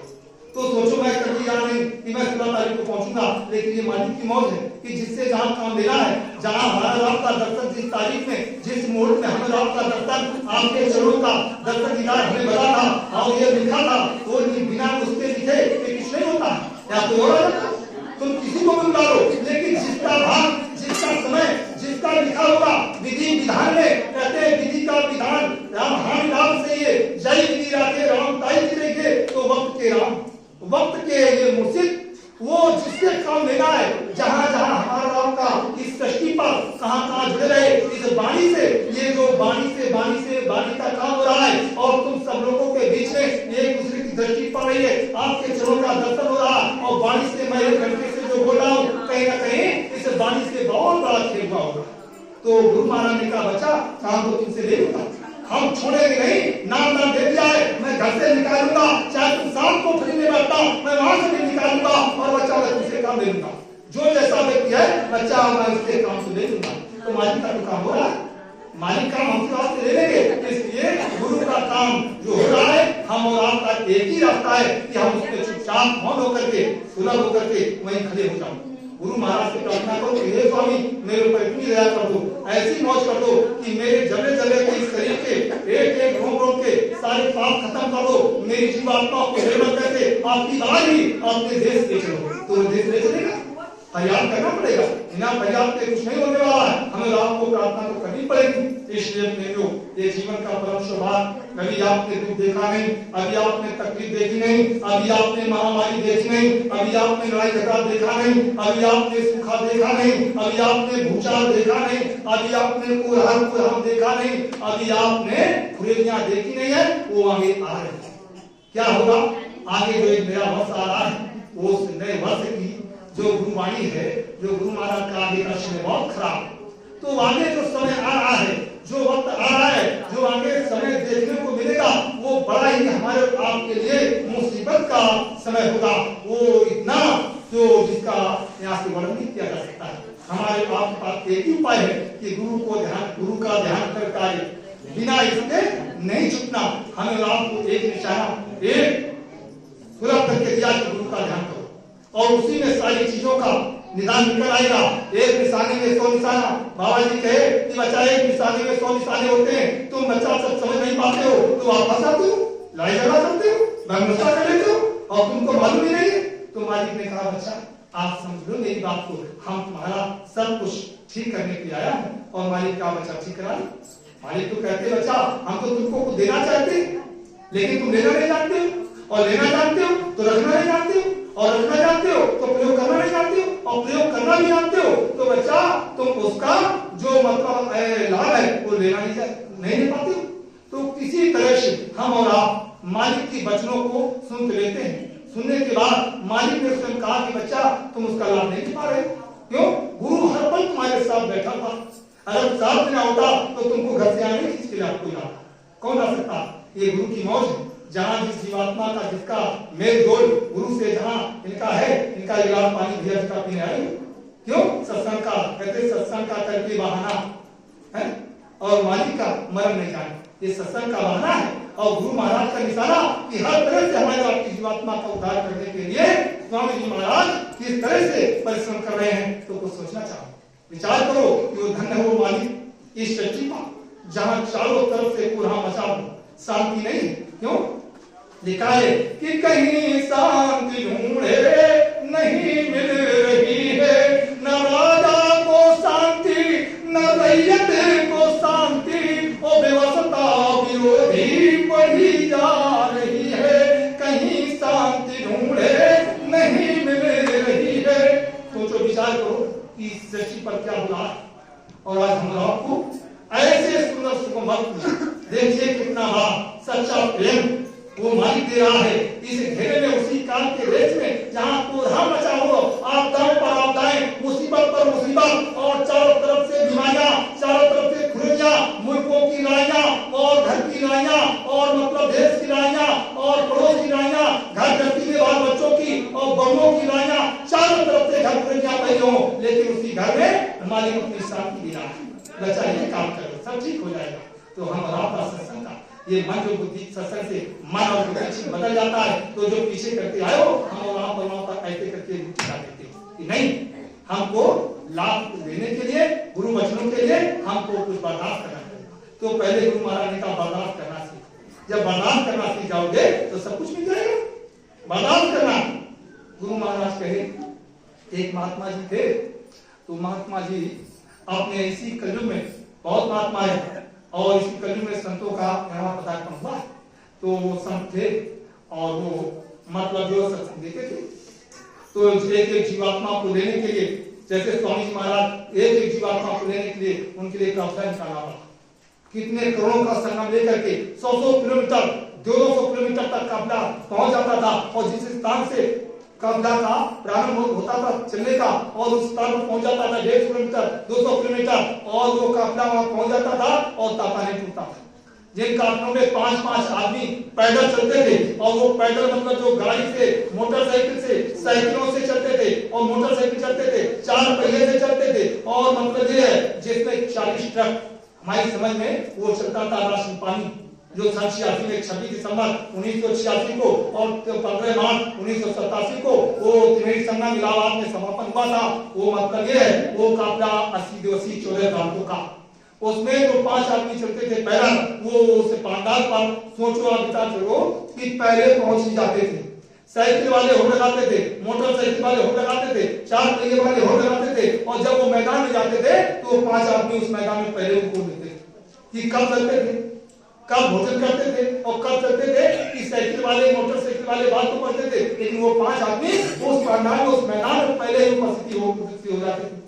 तो गुरु महाराज ने कहा बच्चा ये कपड़े मैंने निकाले और निकाल करके जीवों को लेने के लिए गए, एक एक जीव के लिए। ये झुंड का झुंड लेकर गए, देख करके तुम ऐसे नहीं आओगे मेरी बात को, तो झुंड लेकर गए, जन सैलाब लेकर गए। जन सैलाब को लोगों ने देखा ये फकीर के साथ इतना बड़ा जन सैलाब, तो वहां स्वयं लोग आकर के आत्मसमर्पित हो गए कि वास्तव में कोई ना कोई रूहानी शक्ति है, कोई ना कोई सच्चा फकीर है। वो आकर के जब आप पहुंचे तो उन्होंने सोचा था चलो यहाँ तो दर्शन दीदार किया ही है, चलो मथुरा भी चलेगी। उसी काफिले को अभी 2003 में जो काफिला निकला वो जब रामपुर में आया, वो मुसलमानों की धरती है रामपुर जिले में, और वहां का कमूरा था, मैं भी उसी में शामिल था। तो मुसलमान भी वहां खड़े और मुसलमानों ने देखा ये फकीर का संदेश कल से हो रहा है, गाड़ियां पर गाड़ियां आ रही हैं, और मतलब ये चारों तरफ से आखिर ये फकीर कौन है, चलो इस फकीर को आजमाएंगे, आज फकीर की परीक्षा लेंगे। और जय गुरु नाम से फकीर आ रहे, तो मोहम्मद साहब के कलाम वो प्रेमी लोग सुना रहे थे, और उसी फकीर साहब आ रहे हैं, वक्त के मुर्शिद आ रहे हैं, और 14वीं सदी के अंत में ऐसा एक कोढ़ा मचेगा, वो फकीर आएगा और पूरब से पश्चिम की तरफ कैरे दरिया को पार करता हुआ, और मतलब वो क़यामत को जब आएगी तो वो फकीर आकर के उस क़यामत से बचने के लिए अपना संदेश पैगाम कलाम सुनाएगा। ये सब बातें प्रचार हो रहा था। तो स्वामी जी महाराज का आगमन हुआ था, हम लोग पीछे काफिले के साथ चला था, तो वहाँ सभी प्रेमी लगे हुए थे, तो वहाँ सभी मुसलमान बच्चों के साथ में, तो ना जाने भीड़ में कैसे वो बच्चे का एक्सीडेंट हो गया। जब एक्सीडेंट हो गया तो बच्चा हो गया खत्म।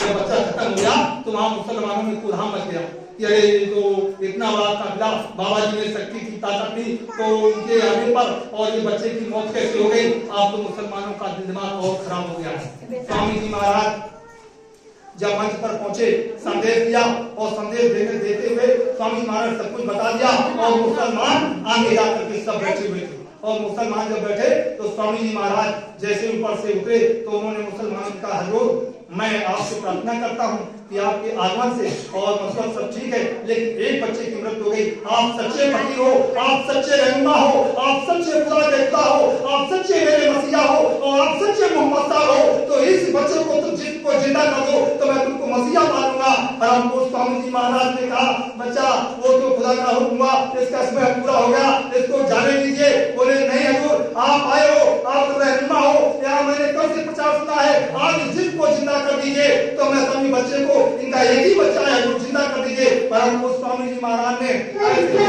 था, और लेटने पर जैसे ही उसको मतलब बच्चे को ऐसे हाथ लगाया, कहा बच्चा क्यों सो रहा है, उठ, तेरे माता पिता हो रहे हैं। और 2 मिनट में हुआ बच्चा उठ करके खड़ा हो गया, और वहीं लगे थे सब गले से लगने लगे, माता पिता लगने लगे। अजीज मुसलमान भाई वहां पर कोहराम मचा दिया, अरे मेरे खुदा का खुदा आ गया, और सब गुरु महाराज के चरणों में पड़ गए। तो ये कौन है, एक एक जीवात्मा को लेने के लिए परम पूज्य स्वामी जी महाराज ने कितनी मुसीबत, कितना परिचय दिया, और कितना परिचय देने के बाद आपको अपने में मिलाया है। स्वामी जी महाराज का परिचय हम आप नहीं समझ पाए, मालिक ने कैसे जीवात्माओं को यहाँ उठाया। एक एक को लेने के लिए उन मुसलमानों के साथ में, सिखों के साथ में, ईसाइयों के साथ में, जैनों के साथ में, और मतलब ये है वो चारों तरफ से सबको उन्होंने अपना पैगाम सुना करके और सबको जत्थे में समेट दिया। वो सम्राट मालिक जिसकी लीला को हम आज नहीं समझ पा रहे हैं, अगर लीला को समझ रहे होते तो ये दिल दिमाग तुम्हारा, ये मन बुद्धि चित्त अंतःकरण ये संतुलन होता। जब ये संतुलन में नहीं है, हमारे लोग बात को अनंत को अनंत कर देते। गुरु महाराज के बच्चा तुमको बहुत कुछ समझाता, नहीं समझ पाते। ऐसे वो महात्मा जी अपने जीवों को लेने के लिए वहां पहुंचे। जब जीवों के लिए पहुंचे तो वहां देखा कि बहुत एक बार हो गया, 2 बार हो गया, अभी वो मेरी जीवात्मा नहीं आई नहीं। उन्होंने देखा तो जीवात्मा को लेने के लिए उन्होंने अपना कांटा निकाला, जैसे गुरु महाराज अपने कांटा निकाले, तो वो कांटा लेकर के वहां पहुंचे। और जब कांटा लेकर पहुंचे तो उन्होंने 2 दिन 3 दिन 4 दिन 5 दिन पड़ाव डाला। तो वहां जो जिसके लिए गए थे तो उसने देखा कि यहाँ पड़ाव पड़ा हुआ है, चलो वो धनमान में इतना धनमान था उसके पास, क्योंकि कहते हैं कि सत्संगी और कोई परिवार जब किसी के होता अच्छा करने के बाद अगर उसका कल्याण नहीं हुआ तो उसको अच्छे घर में गुरु महाराज दे देते हैं और उसके घर में भेज करके फिर उसके वो सेवा करा लेते हैं, तब जीवात्मा का कल्याण करते हैं। क्योंकि उनका तो ठेका होता है, वो किसी समय कैसे भी जीव को लेने के लिए आते हैं तो वो जीवात्मा वहां पर स्वामी महाराज सत्संग सुनाए महात्मा जी ने। महात्मा जी सत्संग सुनाते सुनाते जब वो जीवात्मा उनके मैदान में आ गई और मैदान में आने के बाद वो जीवात्मा ने सत्संग सुना। सत्संग सुनने के बाद स्वामी जी महाराज के चरणों में वो सतवक्त के फकीर के चरणों में जाकर के माफी मांगी कि हजूर मुझसे मुझको माफ कर दो, मुझसे गुनाह हो गया, आज इतना समय हो गया, आज मैंने सत्संग सुना, मेरा तो दिल दिमाग को शांति मिल गई और हजूर मैं आपको नहीं पहचान पाया। गुरु महाराज ने दया की, कहते हैं कि संत हृदय नवनीत समाना और कहा कभी ने पर कहा नहीं जाना। कितना हृदय संत का कोमल होता, संत का हृदय कितना कोमल होता। आप देखते हो घी मक्खन कैसे बनाते हो, कितना दूध को चसाते हो, गर्म करते हो हाथ पर 12 घंटे देना पहले घड़े में उसे बर्तन में मिट्टी के बर्तन में आग के नीचे तपाती थी और फिर उसको शाम को निकालती थी, फिर दूसरे मरवे में उसको डाल करके उसको जमाती थी और सुबह फिर उसमें मखानी चलती थी और मखानी चलते घंटों चलाती थी, तब उससे मक्खन निकलता था और मक्खन निकाल करके फिर कढ़ाई में आग रखती थी और फिर उसको तचाती थी। कितनी सजा मिलती थी, तब वो मक्खन सही सही उसको निकाल लेती थी और फिर छानती थी, उसमें जो कूड़ा कचरा जो मैल निकलता था वो अलग कर देती, फिर उस मलबे में रखती थी और फिर जब खाया जाता था तो फिर आग में उसको तचाती थी, फिर उसको रोटी में उसको छुपाती थी, तब उसका स्वाद मिलता था। तब कहते थे ये घी है, कितना उसकी प्रसन्न करने के बाद घी बना। इसी तरह से अब सोचो कितने बार उसको दूध को सजा मिली, यानी दूध के बाद सजा कितनी आग पर गया, कितने बार आग पर गया, सोचो आप। इसी तरह से और उसने अपनी खुशबू नहीं छोड़ी, उसने अपना प्रेम नहीं छोड़ा, उसने आपको ताकत दी, एनर्जी दी, आपके शरीर को पाला है प्रेमियों। इसी तरह संत और सद्गुरु और प्रेमियों के अंदर प्रेम होना चाहिए। तो वो संत हृदय, उनका हृदय गदगद हो गया, उन्होंने उस जीव को अपना लिया और क्योंकि उसके लिए गए थे उन्होंने स्वामी महाराज ने लगा दिया, उसके पाप उसका को नहीं देखा क्योंकि जानते थे मेरी ये पूर्व जन्मों की जीवात्मा यहाँ पड़ी हुई है, वो जीवात्मा को गले से लगा दिया, लगा करके और कहा हजूर आप मुझे आदेश करो। स्वामी जी महाराज ने कहा कि बच्चा जब समय आएगा तो आदेश कर दूंगा और काम ले लूंगा। बोले हजूर आप सेवा करो, मुझे आश्रम पर ले चलो, हम तो तुम्हारे आश्रम पर ही रहूंगा, हमें आप कुछ नहीं प्यारा। गुरु महाराज ने कहा बच्चा गणेश आश्रम में रहो, सब कुछ ठीक हो जाएगा, आदेश करूंगा सब कुछ मिल जाएगा। उन्होंने आदेश का पालन किया, आदेश का पालन किया। गुरु महाराज ने नाम दान देकर के उसको अपना बना लिया, आश्रम पर जा करके फिर उस गुरु को लेने के लिए अपने प्रेमियों को भेजा कि जाओ उस जीव से कह दीजिए और उसका नाम था भुला, तो कहा जाओ भुले से कह देना कि मेरी सेवा दे दीजिए। तो वो सेवा देने के लिए वो तो तैयारी थे, जब आए प्रेमी तो सेवा दे दिया उन्होंने, सेवा दे दी। फिर 15 दिन हुए, फिर प्रेमी को भेज दिया सेवा के लिए, तो सेवा फिर उन्होंने दे दी, फिर 1 माह में भेज दिया, फिर सेवा दे दी। और गुरु महाराज को वो अपने मत सर माथे रखते हुए कि मेरे गुरु महाराज का आदेश कब होए जो मैं सेवा दे दूं। तो वो तो हीरे जवाहरात सोना चांदी घर में सब कुछ व्यापार चलता था। धीरे धीरे भुल्ला ने सेवा देते देते देते देते सारी सेवा दे दी। भुल्ला ने अपने सेवा के लिए अपना मकान भी बेच दिया। तो जब मकान बेचने गए तो एक जमींदार सेठ जी के यहाँ गए, बोले सेठ जी मेरा मकान ले लीजिए। अरे आप हे प्रभु आप इतने धनवान, हीरे जवाहरात सोना चांदी, आज मकान की क्या दिक्कत पड़ गई, क्यों ऐसी मस्करी करने आए? बोले नहीं मुझे अपने दूध की सेवा देनी। बोले भुला क्या कह रहे हो आप, ऐसा नहीं, ले जाइए आप 1 लाख 2 लाख 10 लाख 5 लाख ले जाइए, मकान को मैं ले लूंगा। क्यों उस इतना धनवान आदमी मैं इनका मकान कैसे ले लूं, ये मजाक करने आए। उन्होंने कहा नहीं मैं मजाक नहीं करने आया हूं, मैं मकान आपको दूंगा और मकान दे दूंगा और तब मैं सेवा दूंगा पैसा। तो उन्होंने जब कहा तो कहा ठीक है सेठ जी आप मकान तो मैं ले लूंगा, लीजिए कितनी सेवा? बोले मुझको इतनी सेवा दे दीजिए। तो उन्होंने रुका दिया और कहा मकान उसी में रहना, जिस दिन शरीर को छोड़ दोगे उस दिन मैं मकान में आ जाऊंगा। लेकिन उस भुल्ला ने कहा नहीं, मैंने जब मकान का पैसा पूरा धीरे करके और जैसे ही प्रेमी आते थे तो भुल्ला इंतजारी में रहते थे। भुल्ला नंगे पांव धर करके अपने प्रेमियों को आगे जा करके भूमि पकड़ते थे नंगे पैर और गरज करते थे, हाथ जोड़कर भुल्ला खड़े हो जाते थे कि गुरु महाराज ने मुझे आपको भेजा, क्या सेवा क्या आदेश? जा करके घड़े से पानी पिलाते सेवा करते थे, देते थे सेवा, सब कुछ जब दे डाला। अंत में भुल्ला के पास कुछ नहीं बता तो पैर की जूतियां जब जूतियां रह गई भुल्ला के पास, गुरु महाराज ने फिर भेजा, जाओ भुल्ला को ले आओ, भुल्ला से कह देना कि हमको सेवा चाहिए। तो भुल्ला के पास तो था ही नहीं। वो जाकर के जब सेवा जैसे देखा कि प्रेमी आ रहे, भुल्ला कौन उठे और जाकर के यानी 10-20 कदम दौड़ करके अपने प्रेमी से गले से मिले और कहते हैं गुरु की दया कैसे काम करती है। गले से मिले, कहा भुल्ला मेरे गुरु महाराज ने भेजा तुम्हारे लिए। बोले गुरु का आदेश क्या है, हमें लेने के लिए नहीं भेजा? बोले नहीं, आदेश नहीं किया। बोले बस एकाकी सेवा ले आए।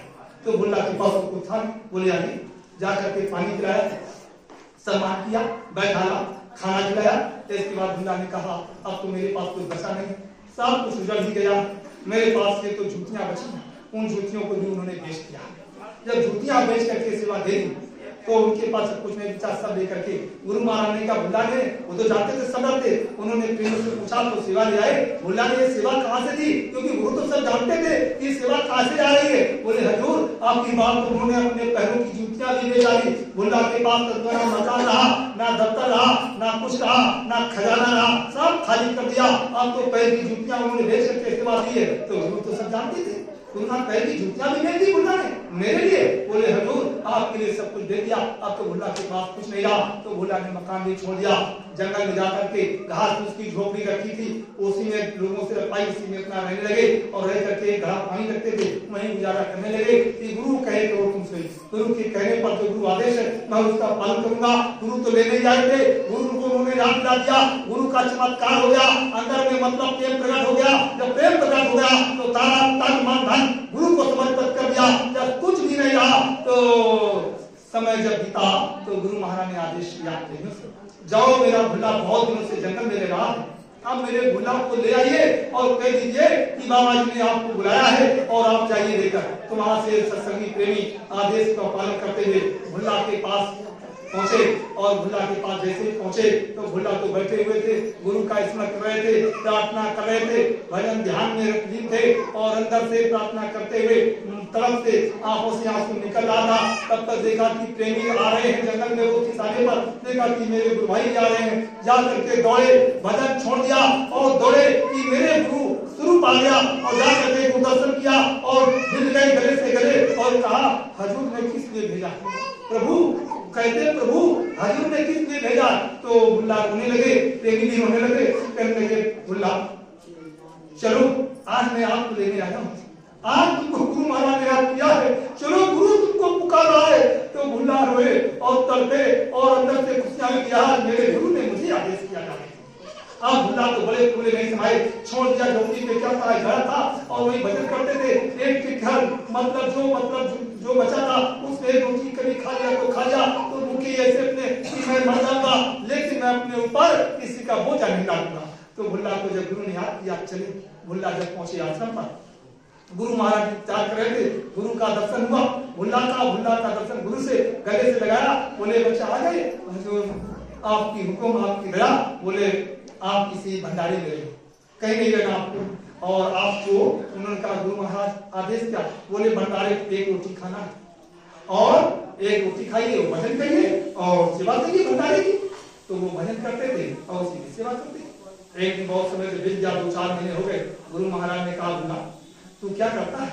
बोले हजार जो एक रोटी खाता हूँ और संगत की सेवा करता हूँ, ये भोजन देता हूँ लोगों को और यही टिक्कर बनाता हूँ जो कुछ सेवा हो जाती है। बोले तू भजन करता है, टिक्कर जिसका खाता है, तेरा भजन तो उसी में सब जा रहा, तेरे पास तो खाली बैठा बोला। बोले हजूर ठीक क्या करूँ? बोले तू एक गट्ठा लकड़ी लाएगा, एक गट्ठा जब लकड़ी लाएगा और फिर सेवा करेगा तो एक गट्ठा लकड़ी सेवा की और जब भजन करेगा तो उससे तेरा कुछ थोड़ी सी बचत हो जाएगी। तो उन्होंने कहा हजूर आपका हुक्म। तो भुल्ला एक गट्ठा लकड़ी लाने लगे। संगत में एक गट्ठा सुबह लकड़ी लाते थे, दिशा मैदान एक गट्ठा लकड़ी ला करके और डाल देते थे। इसके बाद नहाते धोते थे और फिर भंडारे में सेवा करते थे, तब रोटी खाते थे।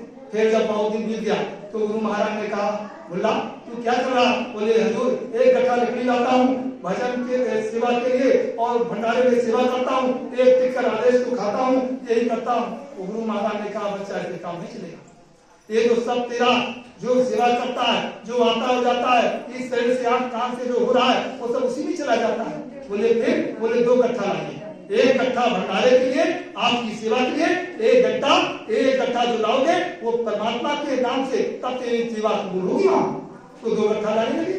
धीरे धीरे बहुत समय जब बीत गया तो बुल्ला ने सोचा कि मैं सुबह से शाम तक 2 गट्ठे लग जाते हैं, तो उन्होंने एक दिन सोचा कि मैं 3 गट्ठे करूंगा।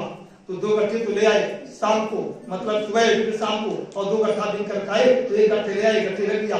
सुबह जब जाते तो 2 गट्ठा बीनते थे और 2 गट्ठा लाते थे, 1 गट्ठा शाम का रख देते थे, वो दूसरे दिन लाते थे ताकि हमको आराम थोड़ी सी मिल जाए। तो 2 गट्ठे लकड़ी लाने लगे। धीरे धीरे बहुत समय जब बीत गया तो एक गट्ठा लकड़ी लेने के लिए पहुंचे और ला करके 4 बजे गा दिया। फिर बुल्ला जंगल में पहुंचे, दूसरा गट्ठा लकड़ी ला रहे थे तो इतनी जोर से इन्हें आंधी उठी, आंधी तूफान था और बादल पीले और घटा उठने लगी चारों तरफ से घटाएं, और गट्ठा लेकर के आश्रम की तरफ आ रहे थे और इतनी जोर से तूफान आया कि बुल्ला का पैर फिसलने लगा, दाएं से बाएं से दाएं, लेकिन गट्ठा नहीं छोड़े थे और कहते थे गुरु की सेवा है इसको नहीं छोड़ेंगे, गुरु की सेवा है इसको नहीं छोड़ूंगा।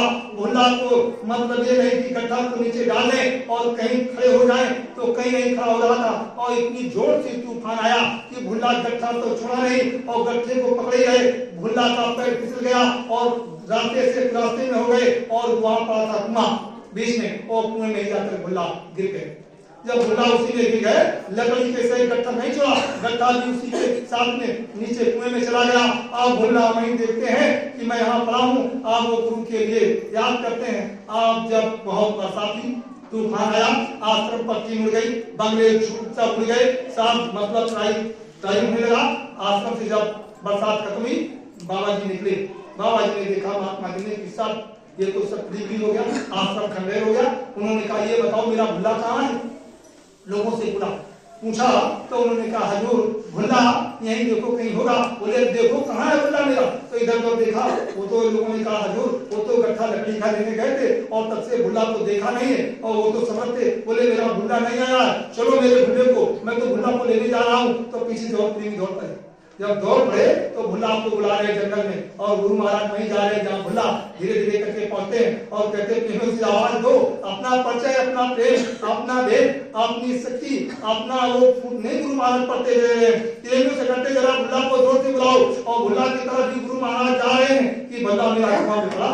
उन्होंने कहा जरा जोर से ठहर जाओ, खड़े हो जाओ, जोर से बुलाओ, बुल्ला कहाँ है आवाज दे, तब तो यहाँ चलो, अंधेरे में कहाँ चलेंगे। और गुरु महाराज वहीं सभी पहुंच रहे, खड़े हो गए। तो जब बुल्ला ने बुलाया, बुल्ला तुम कहाँ हो? अरे आवाज दो, कहाँ छिपे, कहाँ पड़े हो? ऐसे आंधी बरसात में कहाँ छिपे हो? बुल्ला ने आवाज नीचे दी कि मैं तो इस कुएं में पड़ा हूँ, मैं बुल्ला ही बोल रहा हूँ। गुरु महाराज ने कहा देखो वो वहां बोला है, चलो। और गुरु महाराज वहीं पहुंचे। जब जाकर देखा तो बुल्ला वहां नीचे कुएं पड़े।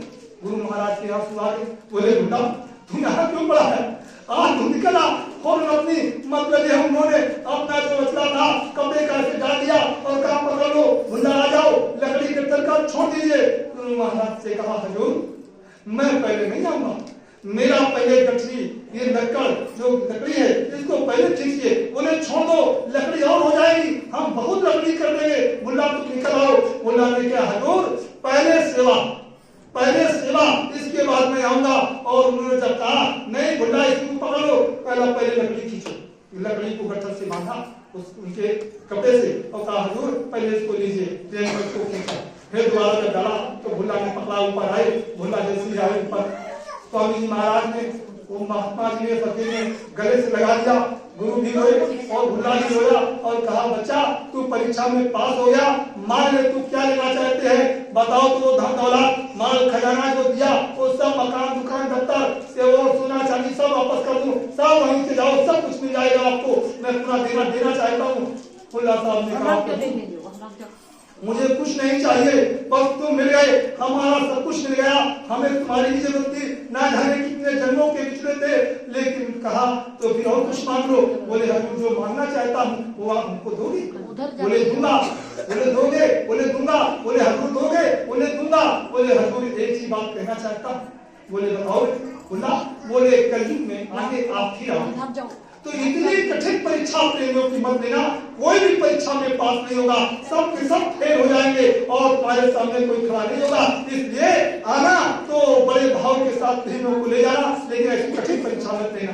प्रेमियों, गुरु महाराज के बच्चा वो परीक्षा नहीं दे रहा हूँ, वो परीक्षा नहीं दे रहा हूँ जिस तरह से भुंडा की परीक्षा ले गई। हम आपको गुरु महाराज ने कहा बच्चा गृह शास्त्र में रहो, बाल बच्चों की सेवा करो, खेती दुकान दफ्तर का काम करो और मतलब ये सब तुम्हारा ठीक कर दूंगा, लेकिन गुरु वचनों का पालन करो, तब कल्याण होगा।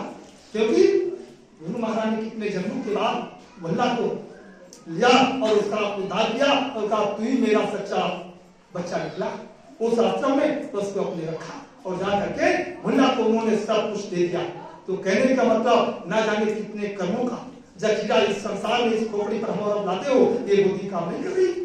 हम और आपको मन बुद्धि चित्त से ठंडे दिमाग से सोचो, ये जीवन के हमारे बाप के कर्मों के अदले और बदले, लेना देना, गाड़ी का, उठने का, बैठने का, वाणी का, जिसका जैसा है वो गुरु महाराज का बच्चा मैं सब तुमसे ऐसी विरासत पैदा करवा दूंगा और मुक्ति दिला दूंगा और बहुत सारा से पार कर दूंगा। इतना आपकी सौदा सस्ती कर दी और आवागमन सत्ता कर दिया। मालिक ने कोई परीक्षा नहीं दी, एक ही परीक्षा दी जो आपको मैं कह नहीं सकता हूँ, एक ही परीक्षा है, उस परीक्षा में हम और आपको पास होना है। कैसे पास होगे? ये गुरु से प्रार्थना करो, वो मालिक है, वो समर्थ है, जिसकी दया हो जाएगी और कीर्ति मिल जाएगी, यश मिल जाएगा, प्रेम मिल जाएगा, दया मिल जाएगी, आपका जीवन बहुत सागर से पार हो जाओगे। ये वक्त परीक्षा का, ये वक्त परीक्षा का है। क्यों? गुरु महाराज ने जो खेल खेला है, हम और आप विचार करो, ये वक्त का पैगाम, वक्त का संदेश, वक्त की नसीहत, हम और आप गुरु के पर विश्वास करो। नहीं तो बात घबराने की, उस दिन के बाद बदले हवा जमाने की, गुरु पर विश्वास करो। वक्त आ रहा है, समय आ रहा है, हमारा आपका सब कुछ ठीक हो जाएगा। गुरु महाराज मन से कहते थे बच्चा सब कुछ ठीक हो जाएगा, क्यों चिंता करते? तो गुरु महाराज ने क्या किया हमारा आपके साथ। इसलिए मानव जीवन एक अनमोल एक गाय का मकान आपको उसने दिया है। ऐसे वक्त में हमारे आपके गुरु महाराज परीक्षा नहीं दे रहे, हम और आप परीक्षा के केंद्र पर पड़े हुए। क्यों? लिखा एक बार पत्रकारों ने गुरु महाराज से कहा कि हजूर ये सत्युग कैसे आएगा, ये सत्युग की आप भगवानी कर रहे हो, सत्युग आएगा, सत्युग कैसे आएगा? और सत्युग का मतलब आगमन और कलयुग में आएगा, तो कलयुग का बहुत समय है। तो गुरु महाराज ने कहा बच्चा कलयुग में ही सत्युग आएगा और सत्युग में ही कलयुग जाएगा। तो हजूर कब आएगा, कैसे आएगा? तो गुरु महाराज ने यही शब्दों में अपने आश्रम से मीडिया को बताया, नई परीक्षा हुई तुम्हारी, इस नई उम्र जिंदगानी में सफल परीक्षा में जो होंगे लिखे जाएंगे कहानी में, फेल परीक्षा में जो होंगे पेरे जाएंगे कहानी में। जख्मों में गंदा भरा खून उसे जरा धुल जाने दो, सती तो निश्चय आएगा बच्चा, ये पृष्ठभूमि बन जाने दो। तो ये पृष्ठभूमि कैसे बनेगी? इस पृष्ठभूमि बनने के लिए गुरु महाराज किसके लिए? तुम्हारे लिए। गुरु महाराज ने परिश्रम किसके लिए किया? तुम्हारे लिए। गुरु महाराज ने नाम दान दिया है, गुरु को चिंता तुम्हारी है कि जिन लोगों को मैंने नाम दान दिया है उनको बचा लिया जाए। तो बचाने वालों के लिए हम और आपको चाहिए कि गुरु महाराज ने कहा परीक्षा सत्य हो जाएगी। ये समुद्र है, ये करोड़ों का संगम, मैं जोड़ना भी जानता हूँ और मैं उजाड़ना भी जानता हूँ। और जब तक पोत पर चिराग नजर आएगा वो वक्त आ रहा है, तो वो वक्त कौन सा है कि गुरु से प्रेम कौन कर रहा है, गुरु से तुम्हारा लगाव किसका है? गुरु महाराज ने सन 64 में कहा है, 1964 में कहा, 1959 में कहा, स्वामी 75 में वही वाणी को दोहराया और कई बार और मात्रों से मैंने सुना। गुरु महाराज ने कहा कि बच्चा आगे चलकर के कितने बाबा से बुद्धू बन जाएंगे। आपने विचार किया? ये गुरुवाणी है कि आगे चलकर कितने बाबा से बुद्धू बन जाएंगे, वेशभूषा बदल देंगे, दाढ़ी रखा लेंगे, तमाम संत आ जाएंगे, बाढ़ आ जाएगी संतों की। उस समय बच्चा मेरी बात को याद रखना, तुम मेरी तरफ देखना, मैं तुम्हारी तरफ देखना। तुम मुझे देखो, मैं तुम्हें देखूं, जो मेरे बाप को उजाड़ेगा उसका विनाश हो जाएगा। ये गुरुवाणी है। इसलिए ये बात किसका है? ये गुरु महाराज का। इस बात की रखवाली, इस बात में प्रेम करना और प्रेम जताना, एक दूसरे की गुनाहों की माफी मांग लेना, ये हमारा आपका दायित्व और धर्म है। हम और आपको नहीं मालूम कि हमारे आपकी कर्मों की सजा वो मालिक कहाँ से दे रहा, कहाँ से आदान प्रदान कर रहा है, किस तरह से सीधा करने से, माथा टेक करने से, वाणी से, खाने पीने से, आप मिलने जुलने से गुरु महाराज कितना सस्ता कर दिया। ऐसी परीक्षा है, कोई बड़ी परीक्षा है। गृहस्थी में रहने के बाद सारा सब कुछ तुम्हारा मालिक ने कुछ नहीं है, ना आपका गृह आश्रम चलाया, ना साधु सन्यासी बनाया, ना आपको महात्मा बनाया, ना आपको जंगल में भेजा, ना कोई आदेश ऐसा किया और आपको सब कुछ दे दिया।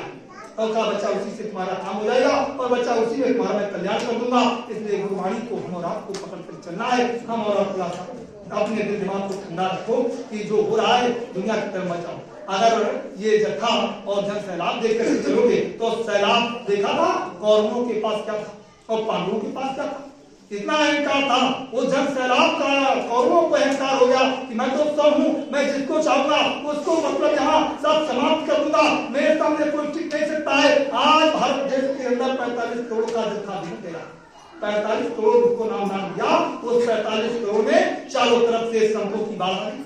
मैं नहीं कहना चाहता हूँ ये वक्त और समय को हम और आपको समझ करके इस किराए के मकान को हम और आपको रखना है। सौंसों की पूंजी को जब इनको निशाने पर रखोगे तो तुम्हारा निशाना उनकी तरफ होगा और उनका निशाना तुम्हारी तरफ होगा।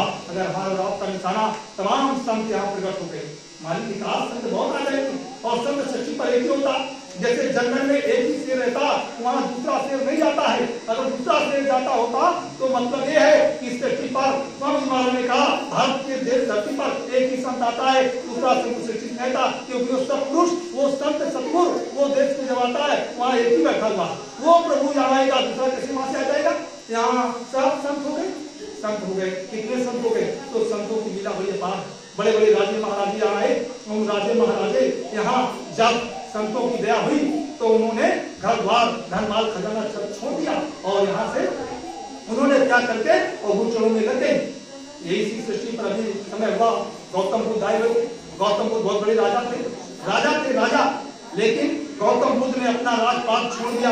वक्त आया, समय आया, गुरुदेव की दया हुई तो उन्होंने राजपाट पर लात मार दिया और गौतम बुद्ध घर से चुपचाप निकल गए। गौतम बुद्ध जब चुपचाप निकल गए तो चले गए उधर मठों मंदिरों में गुरु की खोज किया और जा करके वहां अपना भजन किया और भजन करते करते करते करते जब समय बहुत बीत गया तो उनकी धर्मपत्नी रो रो करके उनका बुरा हाल हो गया। बहुत रोई धर्मपत्नी कि मेरा पति मुझसे बिना छोड़ करके ऐसे ही चला गया और कुछ बताया भी नहीं, और वो मतलब रोते रोते अपने शरीर को धुला पतला कर दिया। गौतम बुद्ध ने जब उनका मतलब समय आया, जब उनकी मौत हुई तो गौतम बुद्ध बहुत बड़े महात्मा, बहुत बड़े संत हुए और गौतम बुद्ध वापस आए तो गांव के बाहर एक मंदिर था, वहीं जाकर के ठहर गए। उसी मंदिर पर वहाँ 8 दिन गौतम बुद्ध रुके। गांव के लोगों ने देखा कि महात्मा जी आए हुए, वो तो वही महात्मा। धीरे धीरे पूरे गांव में सोच रहा हुआ, जो आता दर्शन करता, सत्संग सुनता, गौतम बुद्ध सबको दर्शन पर्सन और सत्संग देते। लेकिन धर्मपत्नी ने देखा कि मेरा मतलब ये वो आए हुए, सब लोगों ने बताया कि जाओ तुम्हारे पति आए हुए। तो उन्होंने कहा जब मेरा पति मुझसे पूछ के नहीं गया, बिना पूछे चला गया और वहां आ करके इतने दिनों के बाद आया, कितना समय बीत गया, मेरा शरीर जर्जर हो गया और जब आया तो वो किनारे पर बैठे हुए मंदिर में उनको मेरा प्रेम ही नहीं, मेरा ख्याल ही नहीं। मैं नहीं जा सकती ऐसे पति के पास, वो मेरा पति नहीं है जिसने मेरा ख्याल ही नहीं किया। क्यों? गौतम बुद्ध ने जब 10 दिन बीत गया तो गौतम बुद्ध ने सोचा कि चलो घर की तरफ चले, वो आएगी नहीं धर्मपत्नी, चलो घर बच्चों की तरफ मैं चलता हूँ। तो जब घर की तरफ गए तो धर्मपत्नी दरवाजे पर थी, अपने जानवरों का काम कर रही। दरवाजे खड़ी देखा तो खटक पड़ा था, उसी जा करके गौतम बुद्ध बैठ गए और दरवाजे के अंदर जाकर बंद कर लिया और उन्होंने आवाज दिया तो वैसे दरवाजा खुला और कहा स्वामी हमारा तुम्हारा प्रेम कोई नहीं है, जाओ यहाँ से, तुमने मुझे इतना जर्जर कर दिया, तुम्हारे प्रेम में मैं रोती रोती रह गई, ये शरीर दुर्लभ हो गया, आंखों से मैं अंधी हो गई और चुपचाप चले गए। हमको अगर बता दिया होता तो मैं तुम्हारा सारा करता कि किसने। बोले तुम हाथ मुझसे कह रही हो, बताकर आज तुम मुझसे कह रही हो, बताकर जाते। वो वक्त और समय भूल गए। बोले कौन सा समय भूल गए? बोले पुनः याद करो क्या किया था तुमने मेरे साथ। तो उन्होंने कहा मैंने क्या किया तुम्हारे साथ? बोले सुनो। उन्होंने कहा एक जंगल था, उस जंगल में मैं एक बार शेर था और तू मेरी शेरी थी, हम दोनों एक जंगल में रहते थे एक साथ। जंगल से खुदा खास्ता एक शेर गुजरा और वहां से गुजर रहा था तो वहां से मुझे अच्छा नहीं लगा, मैंने उससे जंग लड़ी और जंग में मैं इतना परास्त हो गया उससे। लड़ने में तू देखती रही, तुमने कुछ नहीं कहा था और मैं लड़ती रही उससे और लड़ते लड़ते शेर ने मुझे परास्त कर दिया, हरा दिया, मेरा जर्जर शरीर कर दिया और जीते हुए शेर के साथ तू चली गई थी शेर के साथ में और मैं घूम करके देखता रहा, तूने पीछे मुड़कर नहीं देखा था और हृदय बन करके चली गई और जा करके और मैं अपना जीवन फुल करके मैंने अपना दफना दिया, मैं अलविदा हो गई। आपने कभी सोचा उसका आज अगर मैंने तुमसे बदला चुकता ले लिया, कौन सा बुरा काम किया है? इसीलिए तो तुम नहीं मेरे पास आई और मैं वहां चला गया, इसलिए बिना पूछे चला गया कि जिस तरह से तुमने तड़पाया इसी तरह मैंने तुमको तड़पाया है। इसलिए देश अदले और बदले का है। गौतम बुद्ध ने कहा धर्म अपनी निकली, हाँ जोड़कर खड़ी हो गई। स्वामी ये सब बोले पूर्ण जन्मों का, क्यों? जब तक दृष्टि का निशाना अन्य दोनों आंखों के मध्य भाग में जो दृष्टि है, उस दृष्टि में जब तक प्रेम नहीं होगा, उस दृष्टि से गुरु का प्रेम नहीं होगा, उस दृष्टि से पिंड का दर्शन नहीं होगा, उन लोगों का दर्शन नहीं होगा। हमारा क्या जानते हैं? मालिक कहते बच्चा तुम नहीं जानते हो, जब दृष्टि तुम्हारी खुल जाए, सती योगी सब ज्ञानी कर यहाँ ध्यान करे बहु प्राणी, वो सतयुग में सभी योग विद्या जानते थे और ध्यान योग करते थे और ध्यान योग करके और अंदर में सब जानते थे कि एक लाख वर्ष की उम्र होती थी, वो सब जानते थे। तो यहाँ कोई लड़ाई नहीं, कोई झगड़ा नहीं, कोई फिसाद नहीं, सब एक दूसरे की मनुष्यता में रहते थे, प्रेम करते थे, कोई लड़ाई झगड़ा नहीं होता था, क्योंकि उनको सब कुछ ज्ञान प्रकट हो जाता था। लेकिन आज कलयुग है, नाम योग की साधना है, ज्ञान की साधना नहीं है। मंदिर में क्या लिखा है? नाम योग की साधना। इन्हीं नाम को पकड़ लिया और नाम को अंदर में बिठाओ और उसी पर बैठ जाओ, तो उस नाम पर जब सवार हो जाओगे तो ये दृश्य, ये चकमा, ये लीला, गुरु की लीला आपको देखोगे। जैसे कृष्ण ने अपनी लीला इसी मथुरा में किया और सारे भारत में की उन्होंने घूम घूम करके, और जब मथुरा से लेकर के और हर जगह वो जाते आते रहे, लेकिन किसी ने नहीं समझ पाया भगवान कृष्ण को, नहीं समझा उनकी लीला को। उनकी लीला को इतना नहीं समझा कि सब के सब मन में गए, मदहोश हो गए और सब कहीं करते रहे। बोले कैसी लीला, कैसा भगवान, कैसा कृष्ण? किसी उनके घर परिवार के सभी जाति जाति के लोगों ने अपमान किया, और अगर अपमान किया उन्होंने अपना काम किया। लेकिन वही गुरु महाराज को कहते हो कि बाबा जी थे तो क्यों चले गए, जिन्ना तो चले रहते। अरे आप नहीं सकते हो, भगवान कृष्ण कंस इतना अत्याचार करने के बाद वहीं जन्म लिया, माता पिता कटघरे में थे और उनको ताले खुल गए और वहां से निकल करके और वो गोकुल चले गए और कंस को चाहते तो जाट करके वहीं समाप्त कर देते, लेकिन नहीं, उनको तो लीला 125 वर्ष तक दिखानी थी। 125 वर्ष तक भगवान कृष्ण ने लीला दिखाया, तब महाभारत गीता का मन संदेश बना। वो गीता जो पढ़ी जा रही है, महाभारत पढ़ा जा रहा, ये इतिहास बनाया उन्होंने। वो चाहते कृष्ण को ऐसे करते, चुटकी नहीं किया। ये गुरु लीला है, कृष्ण की लीला द्वापर हुई, ये कलयुग में गुरु लीला हो रही है। ये गुरु लीला किसी के बस की बात नहीं है। हम और आप बहुत विवेक से सोच समझ के चलोगे तो जीवन सफल हो जाएगा। गुरु की लीला जो हो रही है, कहते हैं ये रहस्य गुरुदेव का वेद न जाने कोई, गुरु की लीला, इसकी लीला को हमरा तो क्या हो रहा। इसलिए जो गुरु कहे हम और आप चुपचाप उनकी रजा में अपने को छोड़ दो और फिर देखिए वो आपको कितनी शांति मिलती है, कितना प्रेम मिलता है, कितनी दया मिलती है और किस तरह से हमारा और आपका जीवन सुलभ होता है। इसलिए पंच भौतिक शरीर में बैठ करके सुबह शाम गुरु महाराज को याद करते हुए अपने जीवन को हम और आप मालिक के चरणों में बिताते हुए अपने जीवन को धन करो, इनसे दया दुआ मांगो। कर्मों की जो ऊपर तमाम गट्ठर बांधे हो, इनके अलावा तुम्हारा कुछ होने वाला नहीं। अगर ये चाहेंगे तो एक पल में उतार देंगे। जिस श्वास के तुमने जो कर्म किया है, इनको आपने दिया, नाम दान लिया है, इन्होंने उसने ले लिया, लेकिन हम देने नहीं चाहते हैं। तो तुम्हारे श्वासों का जो गट्ठर है वो लगा है, ना ब्रेन काम कर रहा, ना मन साथ दे रहा, ना तन साथ दे रहा। इसलिए मालिक के चरण प्रार्थना करो, दया दुआ मांगो, सब कुछ ठीक हो जाएगा। इनके सिवा कोई ठीक करने वाला नहीं। इसलिए मैं हाथ जोड़ करके सबके चरणों में सीधा करता हूँ, सबसे अपनी गुनाहों की माफी मांगता हूँ। यहाँ से मैं अपने तुम्हारे चरणों में, हमारी माताएं बहनें भाई बंद हमसे बड़े बुजुर्ग बैठे हैं, हमारे बच्चे भी बैठे हैं, वो भी जीवात्मा उसमें, हम तो सबको प्रणाम ही करता हूँ। यहाँ से तुम्हारे चरणों की दूर मैं सर माथे लेता हूँ कि अपना बच्चा, अपना भाई, अपना हमें समझ करके छुटा, हमारे गुनाहों को माफ करो, क्योंकि तुम्हारे चरणों की रज ही मेरे सर माथे। गुरु महाराज ने कहा बच्चा मैं मंच पर पहुंचता हूँ, मैं सबको नमन करता हूँ, और जब तुम हर हृदय में ये चीज उतर आएगी उस दिन तुम्हारा काम हो जाएगा। तो हम और आप कहाँ हो? अहंकार मत मान नशा में मत कोई बकवास करो, बूढ़े कर्म और जग झंझट में मत जीवन बर्बाद करो। आप सोचो, आप चाहो कहाँ जीवन के पड़े, कहाँ जा रहे हो? कितना अमूल्य चीज वो मालिक से हमने और अपने संभावना से पाई। जब जन्म हुआ था गुरु महाराज मिल गए, कैसा उन्होंने दया की कि तुमको कहाँ थे और कहाँ से उठा करके दान जिस प्रेमी को दिया उसी के घर में तुमको भेज दिया, और उस प्रेमी ने उठा करके तुमको मालिक के पास पहुंचा दिया, और मालिक ने फिर तुमको पकड़ लिया। कितना सौभाग्य, धन्य है उस माता पिता धन है वो कुल खानदान, धन है वो परिवार, धन है कि जहाँ से जीवात्मा को उठाकर तुम्हारे यहाँ भेज दिया, क्योंकि तुम्हारे कर्मों के द्वारा वो भेजा। नहीं तो वो मालिक हिसाब करता बैठा है, वो कहीं भी तुमको भेज देता, वाककोड़ी बना देता, कंगाल बना देता, गरीब बना देता, और गंगे लुच्चे बना देता, और चोर डकैत बना देता, और मतलब ये वो गंगा के किनारे बैठते हैं भीख मांगने के लिए वहां बना देता, मनुष्य दे देता। लेकिन कितनी बड़ी दया कि नाम डाल दिया, इतनी संभाल गुरु महाराज तुम्हारी की कि अपनी बार हम और आपको संग डालना। ये दया उनकी है, ये लीला उनकी है, इसलिए हम और आप एक एक चीज गुरु महाराज की जब सोचोगे तब ये जीवन हमारा और आपका साथ होता है। इसलिए मैं एक प्रार्थना बोलूंगा, धीरे धीरे 2 बज रहा है और बजने जा रहा है, 12 मिनट बाकी है, और एक प्रार्थना गुरु महाराज चरणों करो, ये स्वामी मेरे ऊपर ऐसी दया करो, समय नहीं क्या बस इतने समय बहुत है, और उसकी तो दया ऐसी है कि हमारा ऐसे ही बैठे रहो, सब ऐसे ही होता रहेगा शाम तक, कुछ नहीं है, ये तो ढकोल संत है, यहाँ कुछ नहीं है, उसकी दया, उसकी लीला, उसकी कृपा क्या हो जाए, वो क्या किससे काम करवा ले। तो हमारा तो ये बात अपने को सवालशाली है कि तुम्हारे चरणों का शब्द आज में इस समय फूल है, ये नवंबर के दिन शुभ पावन घड़ी पर आपका दर्शन चरणों का हुआ, और उस चरणों के दर्शन से हम भी अपने जीवन का कल्याण चाहते हैं। हम तो अपने मालिक की प्रार्थना करते हैं, हम सब मिल करके मालिक के चरणों की प्रार्थना बोलेंगे कि गुरु महाराज हमारे ऊपर दया कर दो और कृपा कर दो, कृपा की दृष्टि कर दो, जो हमारी बुरी भक्ति जीवात्मा को अपने गुरु चरणों में लगा करके हमारा उद्धार करो। बोलो जय